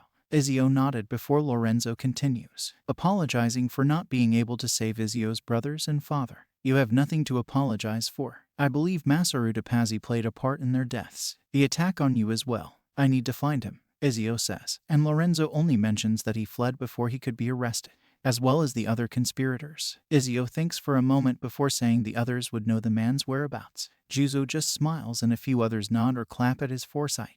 though Monoma tries to make some big spiel about his classmates' insight being better than 1A's. But Izuku stops him quickly with a chop. Once he has the names, Izuku plans to meet with Mirai to find the other men. Before he leaves, Lorenzo gifts Izuku with a codex page. Izuku visits Leonardo again, and the inventor decrypts the page. It's another blade design for delivering poison, Leonardo says before Izuku gives him the original hidden blade. Once done, Leonardo had already put some poison in the blade, but he advises to seek out a doctor for more. Poison from a doctor? Izuku questions. With a smile, Leonardo says, in high enough doses that which cures can kill. With the matter done, Izuku returns to the auditor villa. Again, it is kind of unsettling to see this version of Leonardo da Vinci making tools that can kill, Momo says with a bit of a shiver. When he arrives, Mirai notes that everyone is looking for Masaru de Pazzi. But when Izuku gives his uncle the list of other conspirator names, they can quickly find the men responsible. These men are sure to lack Masaru's resources, which means they will be easier to find.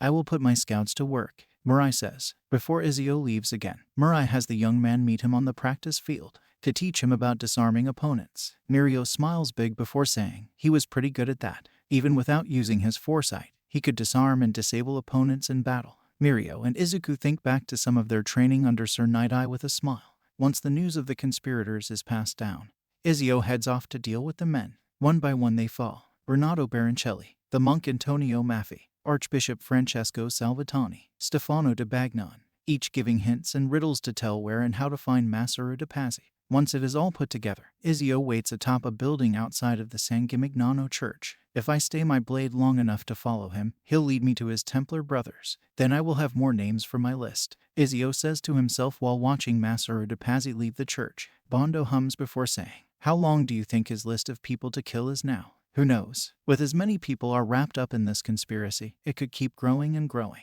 Shoji says before taking a drink. Revelry in the dark. Takoyami and Kuroi say as they watch Izuku sneak around in the dark of the night, waiting for his moment to strike. Upon following the man to the Antico Teatro Romano, Izuku listens in on the meeting between the Templars, with Masaru trying to cover up his failings and pleading with the maestro. A man from Venice named Barbarigo then notes that Masaru was too much of a coward to handle matters. The Spaniard then explodes at the two men quarreling, before saying, we put our faith in your family and you repay us with inaction and incompetence. Then, when asked to account for your failures, you make excuses and insult us. How do you expect me to respond? I don't know, Masaru says nervously, but the Spaniard knows exactly how to respond. He draws a dagger from his back and stabs Masaru in the chest. As the man falls, he pleads to be spared, but the maestro only responds with no before stabbing Masaru with his sword. He then taunts Izuku, saying, so sorry to have claimed your prize assassin. Izuku is then brought before the gathered Templars, with the leader saying that he had planned for Izuku following Masaru,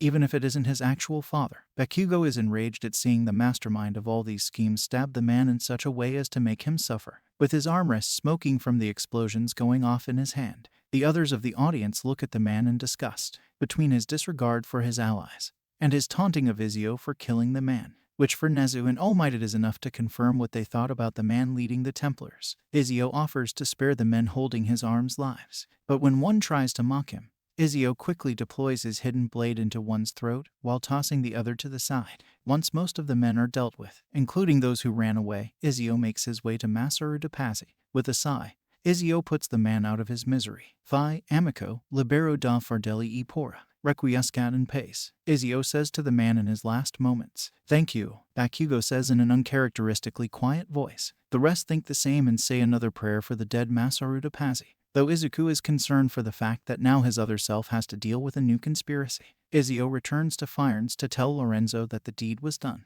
and to tell what is to come. There are others I must hunt, Signor. They are already digging their claws into Venezia. No, La Bella Venezia. Then that is where your journey must take you, Izuku. Before you leave us, I have something for you. A gift, Lorenzo says before passing a cape to Izuku, signifying him as a friend of the Medici, and making the guards more tolerant of his actions. But it will not grant you immunity from the law. Izuku thanks the man before heading out for Venice. A few of the audience are confused as to why he would give him something like that.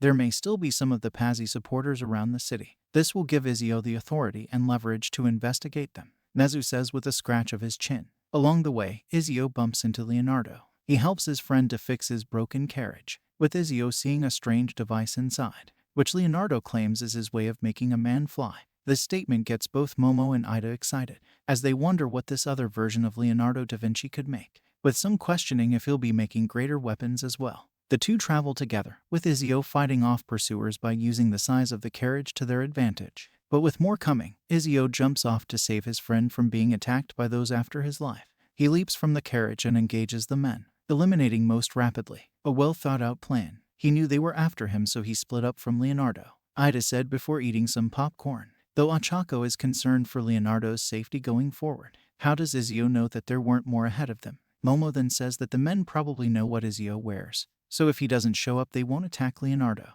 He meets with Leonardo at the docks in Forli to take them to Venice. Bravery is not my strong suit. I owe you a debt, brother, Leonardo says to Izuku, before the ship's captain announces they will be leaving soon. But Izuku doesn't have a pass to ride to Venice. He tells Leonardo he'll figure something out. Todoroki hums before wondering if Izuku plans to row to Venice himself. But a few of the others look at him like he's nuts. Out on a rock in the middle of the bay, a woman with white hair and a dress that seems to show a bit of cleavage is calling for help. Izuku then grabs a smaller boat and rows out to aid the woman in distress. Madonna, oh you're good. The ladies must love you, the woman says as she takes Izuku's outstretched hand. Izuku just says with a laugh, I wasn't looking to impress, only to help someone in distress, which is exactly why you impress. The lady says with a coy look back at Izuku. The pervs of the classes are extra jealous of Izuku and Izuku by extension and tell him so. Izuku meanwhile is blushing while wondering why the woman looks familiar. Ochako meanwhile has a dark look over her eyes, while Mina and Toru are teasing both for the situation, with Mina saying, Midoriya the other you is quite the player. How come you don't try anything like that? Toru though says to Ochako, don't forget the other you isn't with Izuku here. The young man introduces himself, before the woman introduces herself as Rumi, and offering a reward for the young man, with Izuku knowing exactly what he could use help with. Oh, I can think of a few things I'd want as a reward, Minda says perversely, which is mirrored by Oase and Tsuburabara. Kaminari meanwhile was thinking it, but he clammed up when he saw some of the girls getting pissed, while the other three's comments reward them with a tongue slap from Tsuyu, a vine smack from Ibera, and a chop from Itsuka. Izuku meanwhile nods at knowing why he recognized the woman. It was just hard to tell it was her without her rabbit ears. A few others in the audience agree, before a few tease him a bit again at attracting an older woman. Rumi then speaks to the captain of the ship to allow Izuku to ride to Venice. Thank you, Rumi. Perhaps we'll see each other again. Should you ever find yourself in the city of Forli, it would be my pleasure to welcome you, Rumi says with a smoldering look at Izuku. Minta and Oase both feel an uncomfortable twinge in their pants before getting smacked again, while Kaminari calls Izuku and Izuku dogs for getting the attention of the other version Mirko. I look forward to enjoying your hospitality, Izuku says with confidence before joining Leonardo on the ship. Be careful, Izuku. Do you know who that was? Leonardo asks as they are leaving the dock. Izuku just jokingly says, my next conquest. Ida does not take well to this crass comment, saying, women are not some item to put notches in your belt or whatever for. Izuku meanwhile is a bit unsettled at his other self's interpretation of that meeting, though he wouldn't deny finding the offer appealing. Leonardo just laughs before saying, I don't think so. That is Rumi Sforza, daughter of the Duce di Milano. Her husband, her husband is the Lord of Forli. That woman is as powerful and dangerous as she is young and beautiful. With that said, Izuku just smiles wider while leaning back on the rail of the ship. Semper cum una donna per me, Izuku says with a chuckle, while Leonardo just shakes his head at his friend's words, and the screen fades to black. Okay, that is way beyond just dog status. Izuku's going after a MILF, Minda comments with a laugh, with Tsuburabara wondering if this will be a NTR situation. These comments get them smacked again, but not hard enough to knock them out. Izuku though is blushing a bit at the fact that his other self could be planning to get in bed with the other universe equivalent of the number 5 hero in Japan. The rest of the audience talk about the plan that Izuku interrupted, and what new plans could be in motion for Venice. I hope it is nothing involving the art and architecture there. The city is beautiful. I would like to go again sometime, Momo says with hand under her chin, as she once again smacked everyone with how rich she was. Nezu and All Might though were comparing how some of these actions could be comparable to what the heroes had to go up against at the start of the Quirked era. Suddenly the screen lights up again. This time it seems to show a bunch of battle scenes. Some seem to depict fights like what they had seen in video with the ship girls. Others appear to be changed views of battles they knew happened in the past. Wonder what this next chapter is going to be about, Sato says, with Setsuna saying, looked like alternate versions or extensions some fights we've seen before. Nezu meanwhile is intrigued by this way of looking at different views of the events they knew, wondering what could happen next. So the next one will be a bit of a new insert to the main set of multiverses, showing a few battle scenes from a few of my other stories. A reviewer noted that I could write really good battle scenes, so I'm wondering what the rest of you are thinking. But once it is done, I'll switch back to one a lot have probably been waiting for. Please review. This is just a bit playing with my other verses. I'm taking a bit from a few of my fight scenes and either extending them a bit or showing them off. After a different reviewer noted that I write combat scenes really well, I wanted to know what some of the rest of you thought. So on with the show. As the audience was coming back, as well as Iri and Aizawa, they questioned what the next section of videos will be about, with Midnight and Mike joining as they were curious as well. It looked like a few different fights. One looked like the sports festival, but it had Midoriya versus Bakugo. That didn't happen in our world. Itsuka notes with confusion. Mineta though was curious about the ship girl bit. The ones we saw before were from our nation. Maybe we'll get to see some other hotties from other nations, he says with excitement, which is mirrored by a few of the other perverts. Pony and All Might though think they know where the next set of ships would be from the States. I only got a glimpse, but the city shown looked similar to San Diego. All Might says, while Pony noted that the gear one of the girls in the video was wearing a stars and stripes pattern to her clothes. But their questions are about to be answered as the screen lights up. Star and Stripe was waiting inside of the San Diego Naval Base and feeling a bit antsy. Less than 3 days ago, the USA had been attacked by strange invaders calling themselves Sirens. After the Sirens' first attacks, most of the West Coast cities were gone. San Francisco, Portland, Seattle, Los Angeles, all decimated, and most of the people dead or critically injured. With that exposition, most of the audience were shocked. Pony and All Might were especially concerned, the latter hoping that this world's version of the shields were nowhere near the state when it was attacked, with no ship girls to fight back, and no one who could summon them at first. The fight had fallen to the heroes, and it had gone poorly. Most were dead, some the victim of traps set by the Sirens with civilians as bait. We were right. If not even Star and Stripe could handle these monsters, what chance would most of us have? Itsuka says in a solemn tone. Mineta then mentions that the Sirens probably overwhelmed most heroes with clones. We saw them do that in the earlier video, so they most likely used their numbers to cause distractions or damage, then had a few more pop in and take out the heroes. It is always weird to hear you talk rational or sensible, Mineta. We're all so used to your perverted antics, Gyro says with a raised eyebrow at the short hero student. The teachers though were just considering what it could mean for all heroes going forward in that world. Given the enemy are mostly women, my quirk would have limited effects on them. Midnight says, while present Mike agrees and notes that his power wouldn't be too useful either. It could maybe disorient enemies in the water, given how sound travels, but those airborne enemies would be difficult. Aizawa agrees with his friend while Nezu contemplates the scenarios shown, and tries to find an outcome that could lead to their victory. It had been through luck that Star and Stripe had managed to find someone able to summon the ship girls, a silver-eyed black-haired young man named John Kotoff, who had been visiting a relative in Los Angeles. But all of his family was gone now, as was his right leg. You girls ready? Kotoff asked from a mobile command center. After suggesting the likely target of the Sirens, he and the other refugees were moved far away from the base and city. Wise, he figured they would try to use the civilians to attract or distract the heroes, so he suggested they move. All Might says while scratching his chin. For the students, they feel pity for Kotoff. He's lost so much, and now he has to be entrusted to guide and fight an enemy most heroes can't defeat. Jiroda says with a bow of his head. Ibera sends up a quick prayer for those who died in that world at the hands of the Sirens. Not to worry, Commander. We will win this day. A calm, motherly voice said over the comms. She has silver hair and kind blue-gray eyes. Her dress is white and black with an officer's coat over it that seems to accentuate her breasts, with a blue rose on her chest. On her legs are black pantyhose with blue shoes, and for rigging she has a solid runway on her right side attached to her back with mechanical parts. On her left is a piece that seems similar to a command tower. This is us, Yorktown. Surprisingly, none of the perverts make any kind of sexual comment about Yorktown. Okay, what is wrong with you guys? I was sure you'd say something that would make me want to stab you with my jacks, Gyro says while looking at Kaminari and Mineta with a tilt to her head. Kaminari didn't have anything to say, but Mineta just mentioned that it didn't seem right even to him. She's, well, too much of a lady. I mean, yeah, she's got a bit of cleavage and she's probably got some great legs to go with those pantyhose, but honestly, it just doesn't feel right to say anything. It feels like I'd be insulting my mother. Upon hearing that, all the girls were shocked. Most of them didn't believe he had a standard of any type, and yet here he had a limit to his perversion. With the teachers, each of the men looked Yorktown over and could concur with his statement.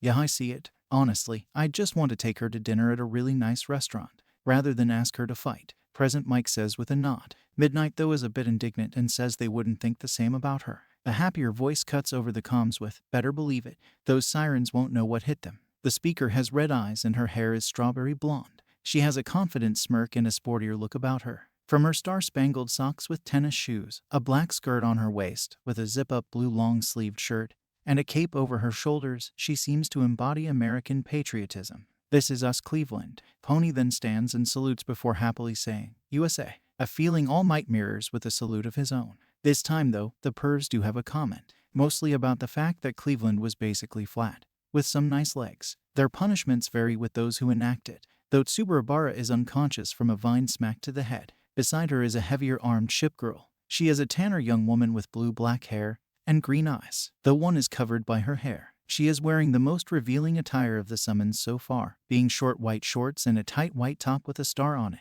On her mostly exposed legs, she has a U.S. Navy tattoo on the left and a black stocking with black straps on her right. For rigging, she has 2 triple-barreled guns attached to her back mechanically, and is holding a third in her right hand, both hands of which are covered by red gloves that reach up to her elbows. The Washington Treaty heavy cruiser, Northampton. She's wearing more on her forearms and lower legs than the rest of her body. Momo comments with a raised eyebrow, though the hardheads think the tattoo on her leg is awesome. And well, kinda hot really, Kirishima says with a blush to match his hair. Tetsu agrees with his friend, while commenting about the Washington Treaty bit. While Momo gives a long lecture to the two, Bakugo is curious on what she could do with those cannons. "It may not be equal to what I can put out, but she can probably still blast away like no one's business," he says with a smirk. Off in what used to be the refugee camp, a third ship girl is napping. She is wearing a red skirt with a white spaghetti-strapped shirt, with one strap down and a pink jacket over that. Her legs have white stockings and white shoes. And for rigging, she has a single turret on her right side and a quintuple torpedo mount on the left side.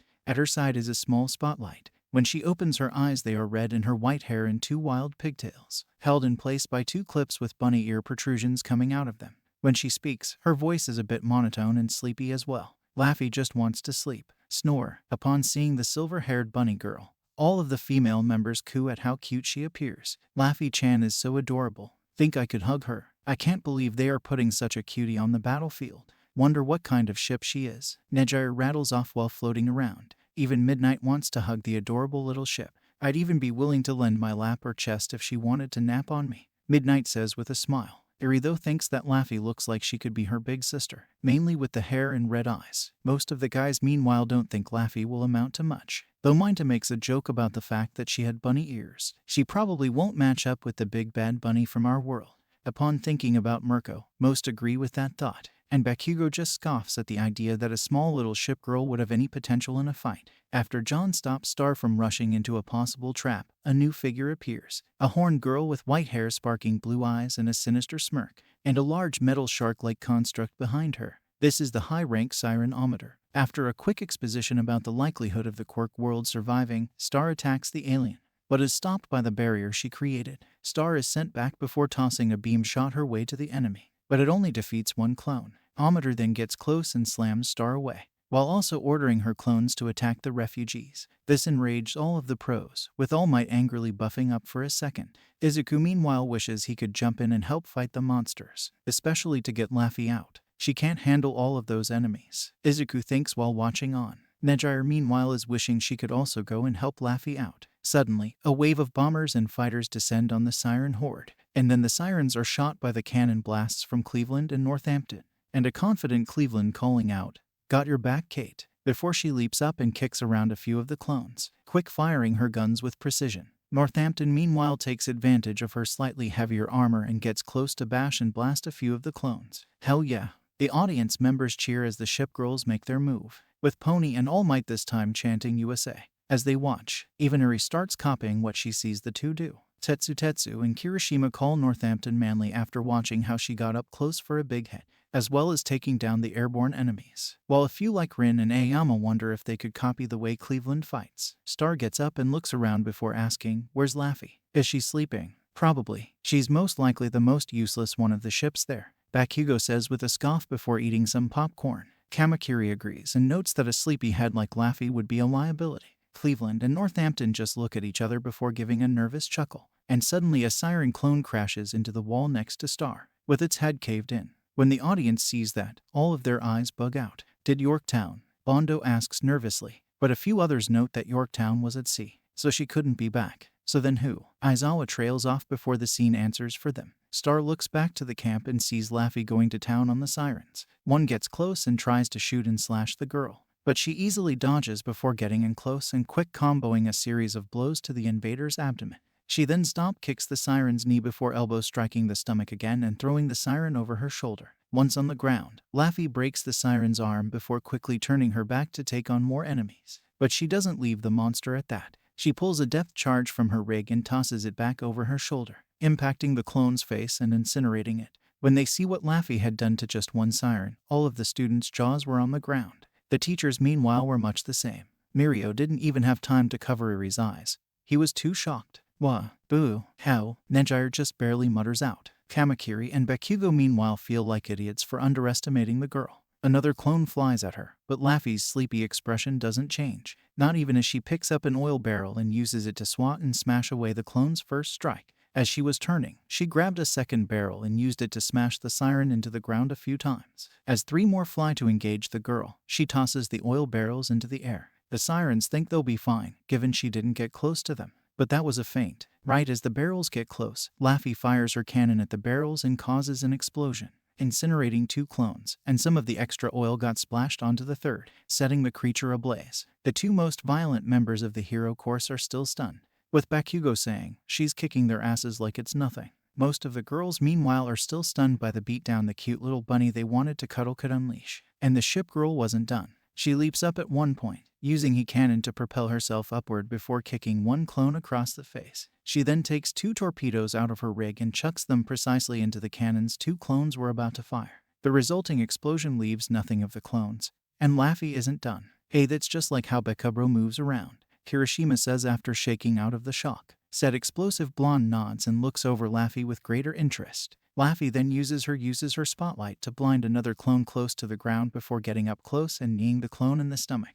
And while it is bent over, Laffy takes aim with her turret and fires at the siren's face, which just leaves a headless siren. At seeing Laffy basically execute a siren point blank, Bakugo admits to a greater respect. "I'm nowhere near this ruthless yet, and she can do it while looking like she wants to take a nap," Bakugo says with a big smile growing on his face. Minta though notices something else in his tone and laughs a bit to himself. "He's becoming a lolicon," Minta says quietly. She then dodges a beam being shot in her direction by leaning back quickly. Laffy then runs to the water dodging shots and beams from the sirens. While still having a sleepy look on her face, she fires off a few torpedoes at the sirens in the bay, while also shooting up into the air to knock down any siren planes or clones. Ida is especially shocked that the ship girl dodged what appeared to be a lightspeed beam. "Are all of the ship girls that fast?" he questions aloud, which many wonder as well. Pony's smile though keeps getting bigger as she sees the little spirit of an American ship kicking so much ass it was jaw-dropping. Kiri is impressed as well, wishing that Laffy could be her real big sister. "Let me give you a boost, Laffy," Cleveland shouts as her eyes light up blue and suddenly all of the anti-air turrets in the area are boosted,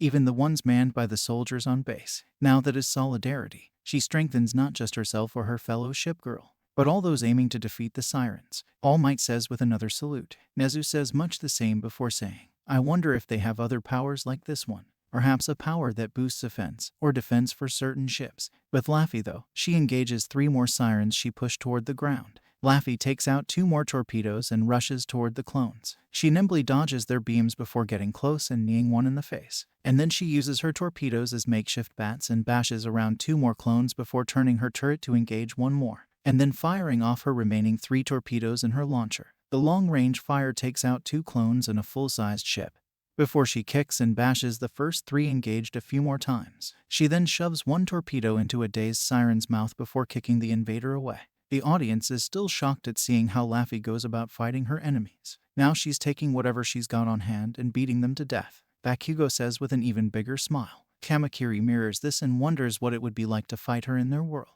She uses the other torpedo on the second clone after smacking it in the stomach with a home run swing. While it is down, she rolls over the siren's back before shoving the torpedo up. Well, it's somewhere you wouldn't want it to be. And the third she distracts by shooting into the water. Then she stealthily gets behind the clone and snaps its neck. Upon seeing the last 2 kills Laffy made, there are a variety of reactions. Minta is the first to respond with, "Okay." Who else clenched their butts when they saw where Laffy shoved that last torpedo? All of the men in the audience raised their hands, even the teachers. Setsuna nervously chuckled before saying, I didn't clench my butt, but I did clench somewhere else. All of the girls blushed and agreed with the girl. While the pervs gain a creepy look at first, it is replaced by a wincing look instead.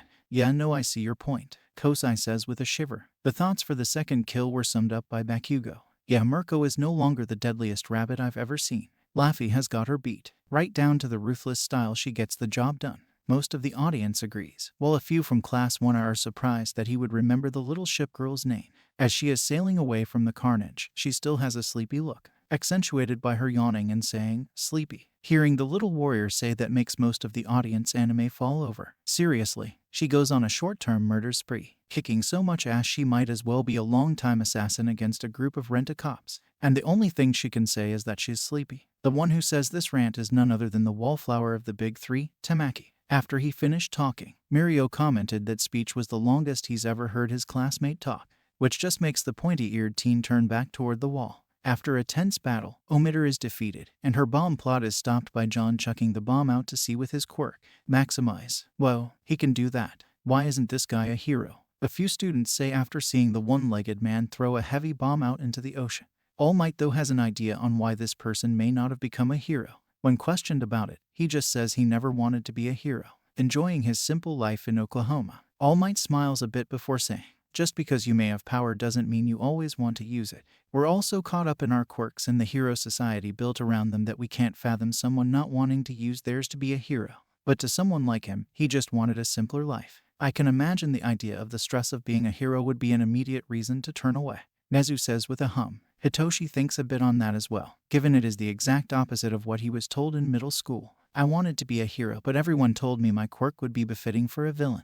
And this guy has a quirk that would assure he'd be a top-tier hero, and he wants nothing to do with it. Hitoshi thinks a bit bitterly. Bakugo though sees the man's situation as the opposite of his own.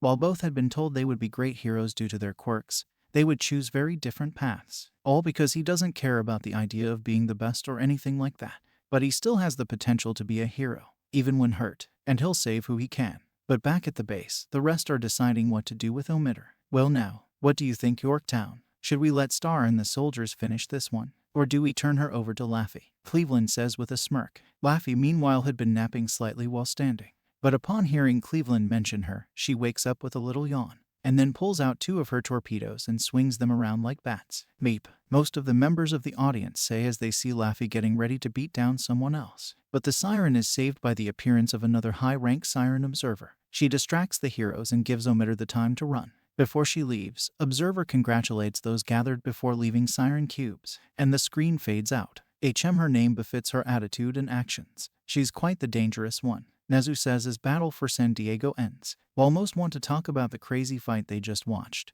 they are quickly distracted by the next scene starting up. Life had become very strange for the students and teachers from UA. After a joint training session, a strange black hole had opened up in the middle of the Wanna dorm. It sucked all of the people gathered into it, and then transported them to a strange world. Seriously, I think I saw Shinso in attendance as well. This sounds like some fantasy novel or some crap like that, the students all say. Nezu though is intrigued by this idea and wonders what the new world they would arrive in would hold. This world was not at all like the one they had come from. For starters, huge monsters roamed the land, each appearing somewhat mythological. From the flying fire-breathing duo of Rathians and Rathaloses, to small beasts like Kestodons that appeared similar to dinosaurs. Nezu is wide-eyed as he says, okay, was not expecting that. Most of the others think the same. But Bakugo recovers quickly saying, doesn't matter what those beasts look like or can do. I'd blast them all away with my quirk. A few others agree and wonder how some of their powers would stack up against the monsters. But what was most jarring for the students and teachers was that they no longer had their quirks or any changes related to quirks. Takoyami appearing like a young man with jet black hair and a hooked nose. Pony no longer having horns or hooves. Even Toru Hagakure could be seen. She was a cute girl with short red hair and a few freckles on her face. Upon hearing and seeing that, all of the audience members' jaws dropped, especially at what Toru looked like. Hey Toru, is that really what you look like? Mina questioned quickly, while also being amazed at her own changed appearance in that other world. Toru gives a quiet yes, while still being amazed at what they saw. Most of the students had taken long to adjust to their new situation and world. But not Izuku. He quickly threw himself into learning from the hunters, the people who face off with the monsters on a daily basis, seeing that they had skills and potential that could even relate to fighting villains back in their own world. So, while most of them just waited with hope that they would return home, Izuku spent 2 weeks training and learning to be a hunter. Manly, the hardheads shouted, before clarifying that the statement was for the hunters and for Izuku himself. He's willing to face off with things way out of his weight class, just to learn how to fight better, Kirishima says with an excited tone. Mirio meanwhile claps Izuku on the shoulder, congratulating the young hero for his courage. Izuku though isn't too surprised. These people face off with things that we would only classify with quirks in our world. How they fight could be translated to how we fight against the monsters of our world. I hate to agree with you, but I do see it. But I'm also not surprised you would adapt better. All of us have had our quirks for years. You just recently awakened yours, so you could adapt better, Bakugo says with a contemplative look. The fact he agreed with Izuku, let alone complimented him, made a few think the world was about to end. Is it raining spears outside? I'll kill you. But his hubris had almost cost him. He ended up in a fight with a creature known as an elder dragon, a Kirin. He fought it in a dangerous subspecies of Rathalos that was blue. Due to a lightning blast from the Kirin, Izuku was blasted over a cliff in a region known as the Coral Highlands, and lost for nearly a week. Seeing what Izuku ended up fighting, let alone that the monster was seen as a force of nature, they were shocked that he survived at all. With All Might clenching his fist at the idea of his successor being lost like that. Oh, I wonder if anyone got the license plate of the truck that ran me over. Maybe that sent me back to my own world, Izuku says to himself as he stands up in a hidden part of the Coral Highlands. Probably have a few broken bones. But considering what my first year of high school has been like, that shouldn't be too surprising. Izuku thinks aloud as he starts walking to try and find a way to signal the others. Well, that place looks beautiful, Mina says with sparkles in her eyes. Aoyama thinks much the same, while some of the others joke that broken bones wouldn't be strange for him. I mean, you broke your arms multiple times in the first month alone, Minta said with a laugh. Izuku though just blushes before rubbing the back of his head. Suddenly he feels stomping behind him. He turns and sees a terrifying sight. An ebony Odogaron. A normal red Odogaron would be bad enough, but this was a dangerous subspecies. Welp, he's dead, Kamakiri says offhandedly. Most of 1B agrees with a nod, while 1A knows different. He won't go down that easy. I should know, Todoroki says with his arms crossed. Bakugo meanwhile comments that Deku doesn't know when to quit, and the others of 1A say much the same. It is heard as well, and the two start limping down the small waterway they found themselves in, with the Odogaron looking to attack the teen. But then the coral under them collapses and the enemies find themselves trapped inside of an almost arena-like area. No other choice, Izuku thinks, as he cannot use his broken slinger to call for help. He draws his sword and takes a stance to fight the monster. Luckily for him, a few more boulders crash down on the beast as Izuku moves in to cut it. With a snort, Hitoshi says, well, that was lucky. He's gonna need more that luck to get out of this scenario, Monoma says coolly. Itsuka gives him a look as if to say not helpful but doesn't knock him out. Izuku gives a pained laugh before saying, I'll take what I can get, and builds up spirit in his sword. He gets in a few good hits and only gets cut once before blinding the creature with a flash pod. With a deep breath, Izuku unleashes the strongest spirit sword combo he can, before a final slash to the monster's jugular. Both hardheads use their quirks before giving each other a fist bump and shouting, manly. Kamakiri meanwhile claps a bit for the skill and precision to use the massive blade that Izuku was wielding, while the rest of 1A is cheering or saying told you so to the 1B naysayers. All Might and Aizawa also nod at the skill this other version of Izuku had shown, while Eri was just happy that Izuku was okay, and happily announced, Deku's gonna be okay now. He beat the monster and he's safe. Right as Izuku is catching his breath, a new figure falls into the arena. Oh come on, Izuku says with a wince. It is then he sees a wounded Kirin.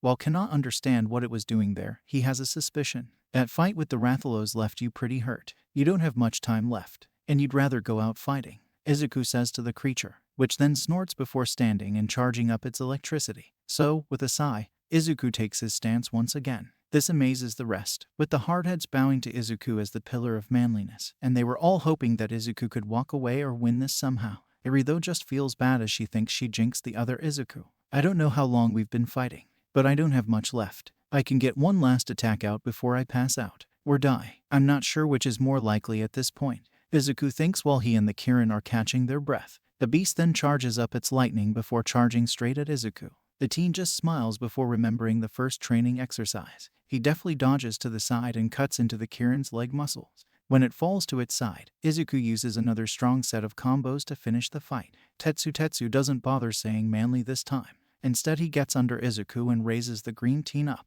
parading him around a bit as the god of manly aspiration on earth. While Izuku is furiously blushing, Ibara takes offense to Tetsutetsu's claim and quickly knocks him away, saying, "There is only one god, Tetsutetsu-san." She does not catch Izuku either, and the boy is dropped onto the floor painfully. Before it fades out, the Kirin sends up a large bolt of lightning. Not sure what that was for. Anyway, good fight. I'm gonna pass out now. As Izuku is saying this, others who had been searching for him spot the bolt and head that way to rescue the lost hunter who felled an elder dragon alone. Okay, now that Deku is going to be okay, Eri says nervously while also being concerned for the Deku in their world. Izuku sits up and cracks his back before asking Ibara to give a warning next time. Apologies, Midoriya. I was more focused on chastising my classmate. Izuku is about to say it was fine when the flashed again. When the screen lights up again, the scene shows Bakugo in the sports festival arena, and standing opposite him is Izuku. Okay, this didn't happen in our world, Present Mike says in confusion. Many of the others agree and are curious where this will go. Bakugo scoffs before saying, "I'm obviously going to win." Deku couldn't even use his quirk at this point. A few of the others agree and wonder what will happen to this other version of their classmate. "Be careful, Deku-kun," Ochako says quietly. Present Mike then says, "Now then, for the last match of the first round, it's another dark horse from the Gen Ed department. The explosive maniac, Bakugo Katsuki, and his opponent. Both grew up in the same middle school, but this one made it to the hero course. The top scoring applicant from the entrance exam. And a quirkless powerhouse akin to Svoboda, Midoriya Izuku." Wait, what? All of the audience says. Bakugo meanwhile is practically livid at the idea that this version of him was in the general course, not the hero course where he believed he belonged. And what was that bit with Midoriya being a quirkless powerhouse? Ida says with a rapid chop of his hands. Momo though notes something else. Did Mike say Svoboda? That's a European name, right? It is Czech, I believe. Perhaps this is another international student, Aoyama says with vested interest. Some of the others wonder how Izuku could be a powerhouse without a quirk. Izuku most of all. At the mentioning of his quirklessness, Izuku just rolled his eyes before focusing on Katsuki, who in turn was intimidated by the look in his former victim's eyes. He had never seen Izuku without a look of fear or worry. "You think you'll be winning this, you damn Deku?" Katsuki shouts out as Midnight is about to start the match. Izuku on the other hand is calm and just takes a breath before saying, "I don't think. I know." Jaws drop at the way this version of Izuku acted. He's not nervous at all. He's facing off with Bakugo of all people. I mean, yeah, this one is in the general department, but still, what changed in that world? A few audience members say, while the two other parallel characters are amazed at the actions of this other Izuku. "Does this me already know how to use one phone?" "No, wait," he said quirkless. "So how?" Izuku thinks for a bit but can't even start a mumble spree because of how confused he was. Bakugo meanwhile is shocked by how confident this hero version of his victim was. That incites Katsuki more, and with the announcement of the start of the match, he rockets toward Izuku, who catches his big right swing and throws him on the ground so hard, it cracks and Katsuki coughs up some spit.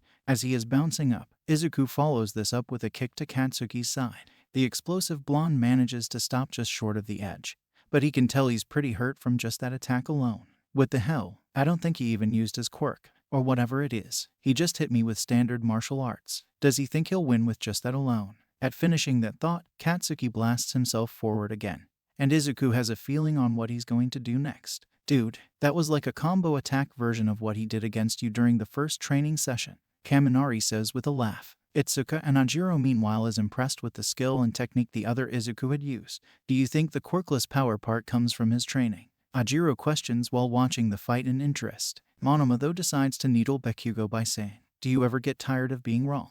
This is like the third or fourth time so far." Bakugo just glares at the copy user before grumbling in his seat. Katsuki feints with a right again and blasts himself over Izuku. As he's coming over, he tries to unleash a huge blast. There's just one problem. Izuku isn't there anymore. All of the sudden Katsuki is kicked in the groin from above. Izuku waited for when he figured Katsuki would be focused on where he was and struck. While most in the audience are groaning at the hit, Katsuki has a different mentality. "Damn you, you went for a cheap shot. No rule against it. Besides, you guys are all about the idea of the strong winning. It's a better idea to be smart when it comes to winning," Izuku says calmly before going in with a kick to Katsuki's head and a few body blows with his fist. Most of the guys give an ooh statement before grabbing for their crotches as well. "Well, that Bakugo might not be having kids in the future," Mina says with a grin. Their version is tempted to flip the pink girl off, but he stops because Eri is nearby. Kirishima though isn't sure about the fact that the other Izuku was willing to take a cheap shot, but Aizawa applauds the other Izuku. He's right. better to make sure you can stop your opponent in any way possible. It's the rational way to fight, Aizawa says. While present, Mike remembers a sparring match from when they were student, and his friend did just that to him as well. But he still gets carried away though. After a few hits, Katsuki has recovered enough that he can unleash a strong blast. This knocks Izuku back a fair distance, and Katsuki tries to capitalize on it. He gets off one more big explosion. That does some damage. But not only is Izuku still standing, he unleashes a 10% Detroit Smash. This blow sends Katsuki flying again. He still rights himself, but he is hurting. Well, it's not like you are gonna be in better shape. I'll win, Katsuki says to himself. Then his jaw drops when the burns and other injuries on Izuku's body start to heal. Izuku again just calmly stands up and walks back toward where he started. With a crack of his neck, Izuku says, "This is part of the strength of true metas." This irritates Katsuki more and more, because none of what he has done even seems to have affected Izuku. Whoa, is what most of the audience says after seeing Izuku heal from what would have been a dangerous attack. Deku-kun, you can't do that, right? Achako asks with a sideways look. When Izuku numbly confirms that he can't, the others are curious about whatever this true meta power is, and how it is different from quirks. But what Izuku does next really sends him into a blind rage. Izuku seems to be bouncing from one foot to the other, and then bring his hand up and gives Katsuki and bring it hand taunt. While some make a comment of "oh, he gonna die," others have an idea of what might happen next, Akugo being one of them. "This is over, and I lose," he says bitterly. So of course, Katsuki does just that, and blasts as fast as he can toward Izuku. And right as he's into the big right swing again, unleashing an explosion, Izuku dodges by bending backwards at the hip to where he is parallel with the ground.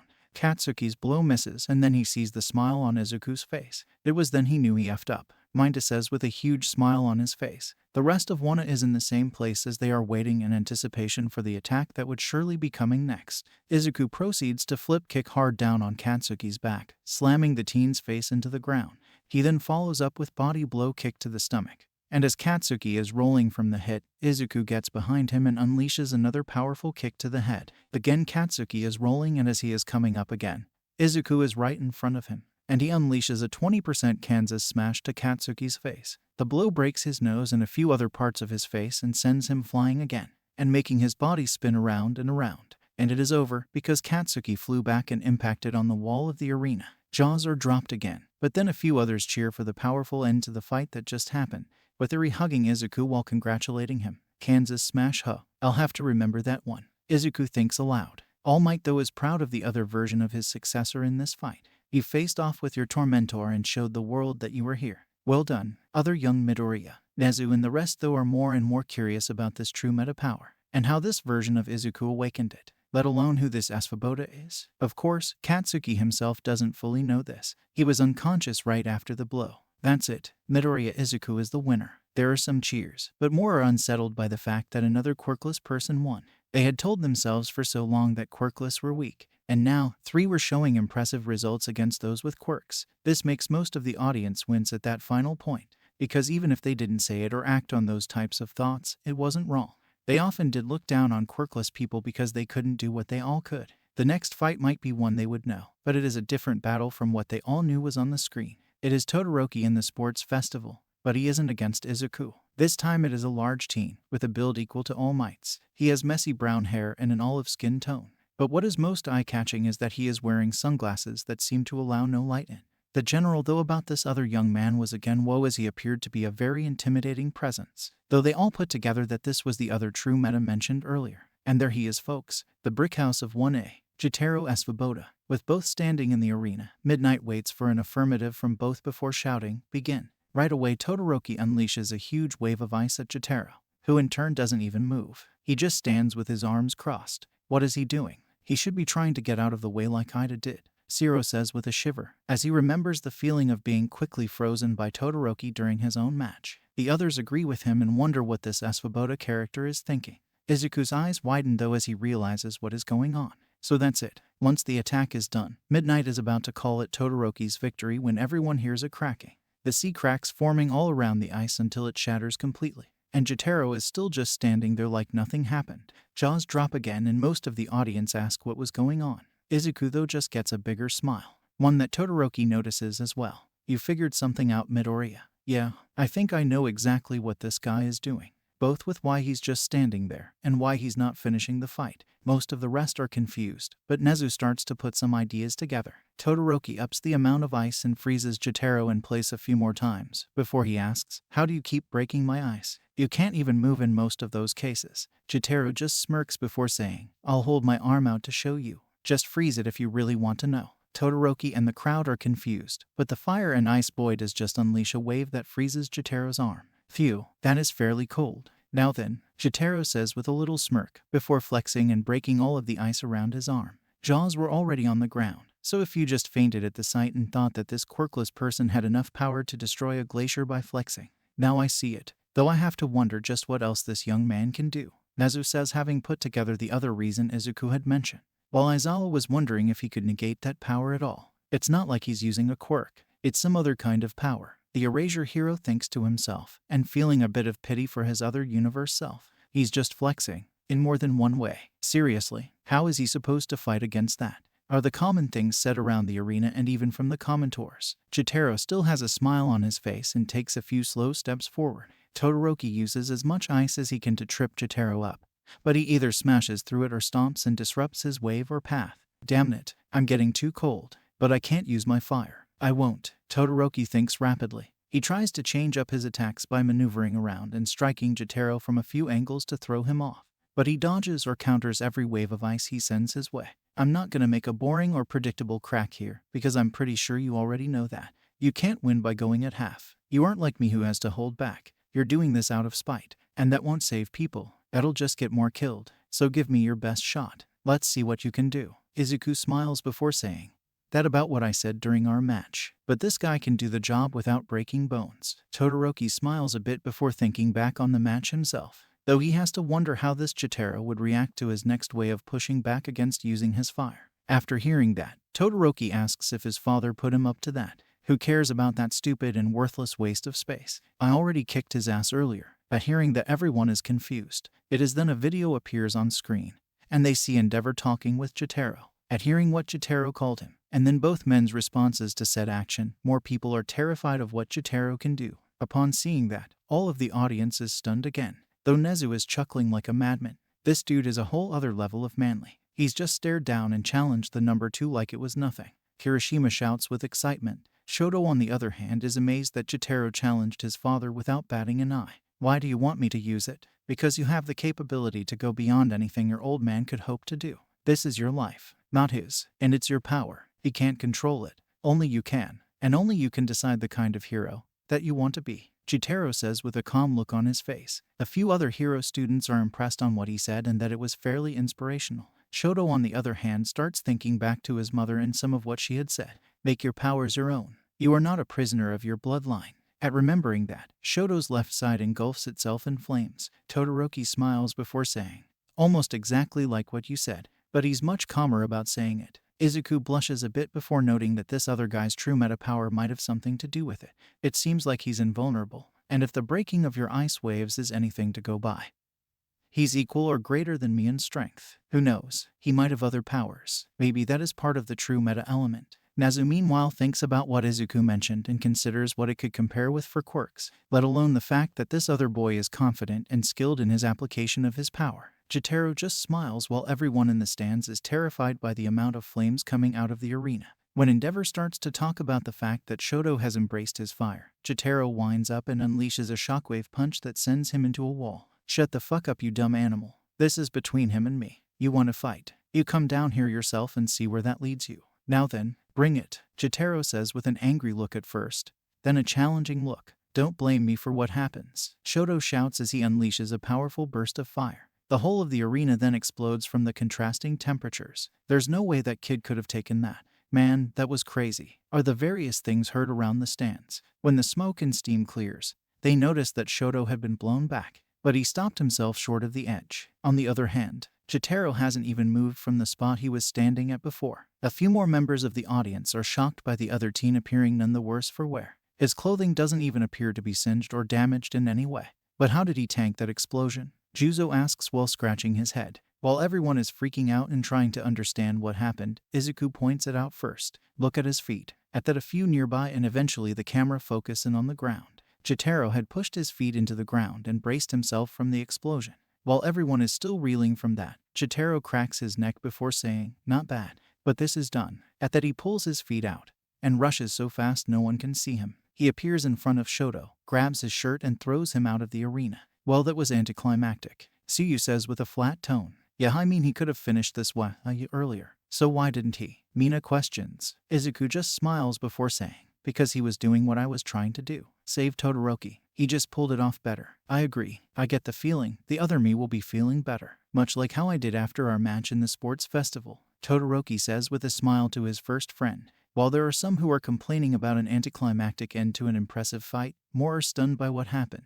He could have ended this easily. You saw how fast he moved. Why didn't he do that in the first place? One pro watching from the stands asked. Another said, it was almost like he was trying to save him, not fight him. Izuku just gestures to the screen with a smile. A few of the others just shrug, noting that they probably wouldn't have done that in either team's position. But that is what makes Izuku and I guess this other guy true heroes. Ochako, Kirishima, Ida and a few others think before the scene shifts again. It's time for the finals and the scene shows Izuku shaking hands with Jotaro.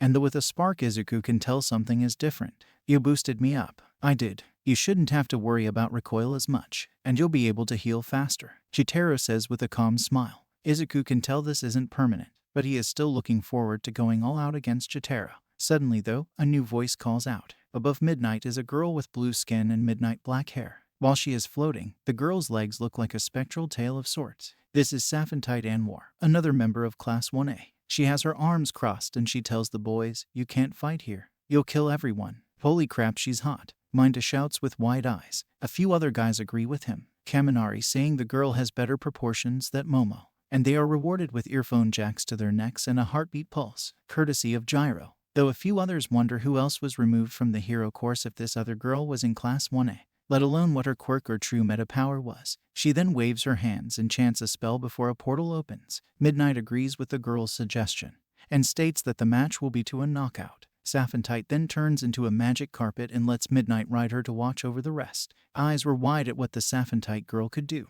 with some others again having perverted looks at the thought of riding Safentite in more than one way, which a few vocalize and get smacked for their statements. So, she's a genie. Like literally she's a genie, Kinoko says with excitement. This makes the rest wonder what else could appear in this strange other version of their world. With the two young heroes in position, Izuku goes into full cowling 100% and circulating his kinetic healing at the same time. Well, this is a strange stage, out in these mountains, but it is still the final match. If both competitors are ready, begin. Midnight calls out and the battle between the two begins. Did that say kinetic healing? What does that mean? He still calls his power up full cowling. A few students mention, with Izuku and All Might realizing that this version of Izuku has this kinetic power up in OFA. Nezu comes much to the same conclusion but decides to answer the team.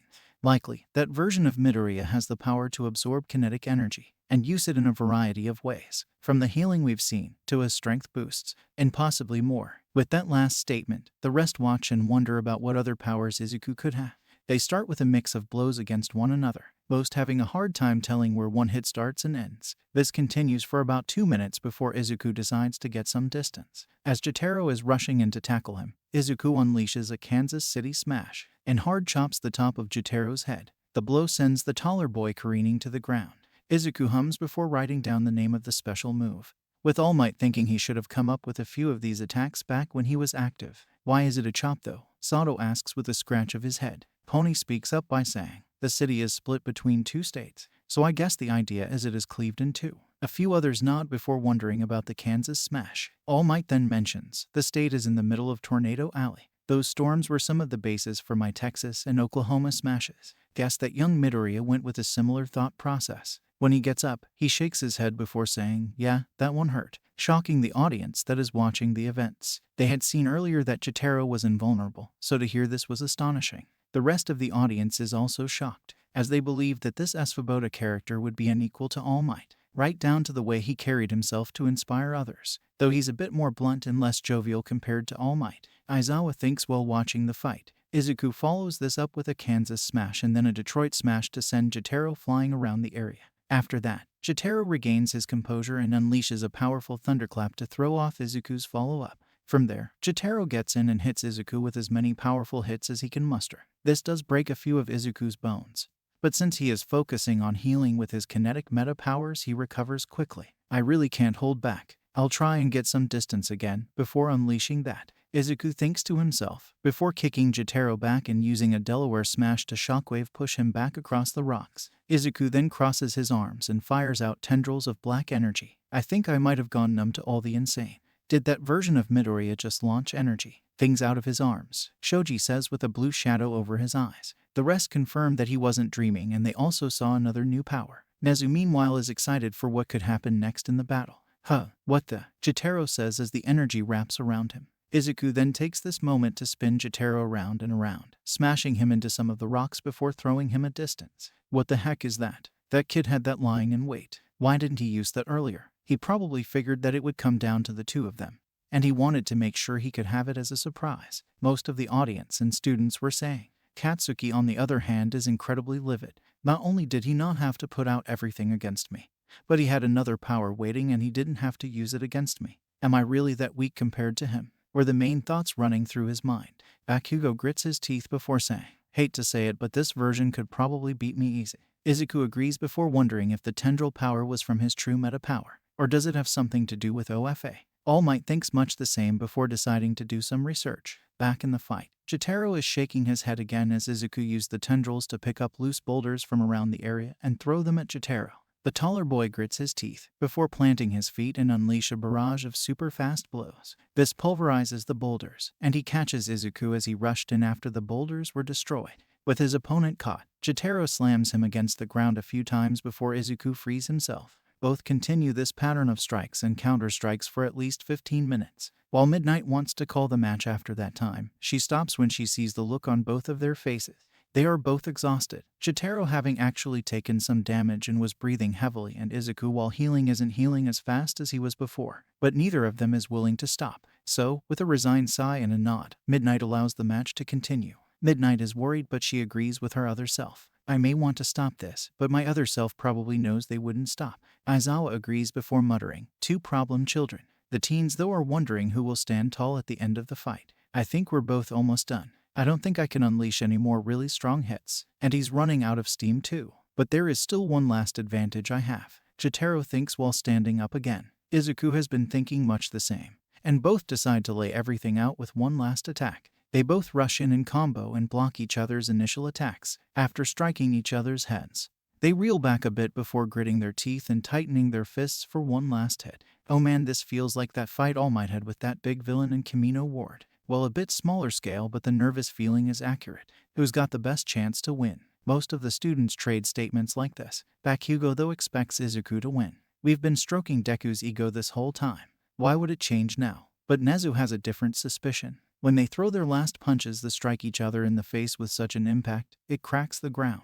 The hit even breaks Jotaro's sunglasses. They both fall on their backs, seemingly unconscious. Midnight and Saphantite fly down to check them and see the state they are in. Both are unconscious, so whoever can stand up first and speak will be declared the winner. Midnight exclaims as the cameras focus in on the pair. The audience watches with anticipation and trepidation. Who knows which of these two powerful students will stand first? Who knows what will happen when they do? Suddenly, they notice a twitch from one and many and want to gasp in joy. Izuku has started to move first and drags himself up to stand. Once he stands, he takes his stance ready for the next blow. But he doesn't say anything. Bakugo snorts before saying, "What did I tell you?" Achako, Ida and Todoroki though are celebrating Izuku's victory against an opponent they saw as a near equal to All Might. Izuku, Mirio and the teachers though know something is up and can see who really won.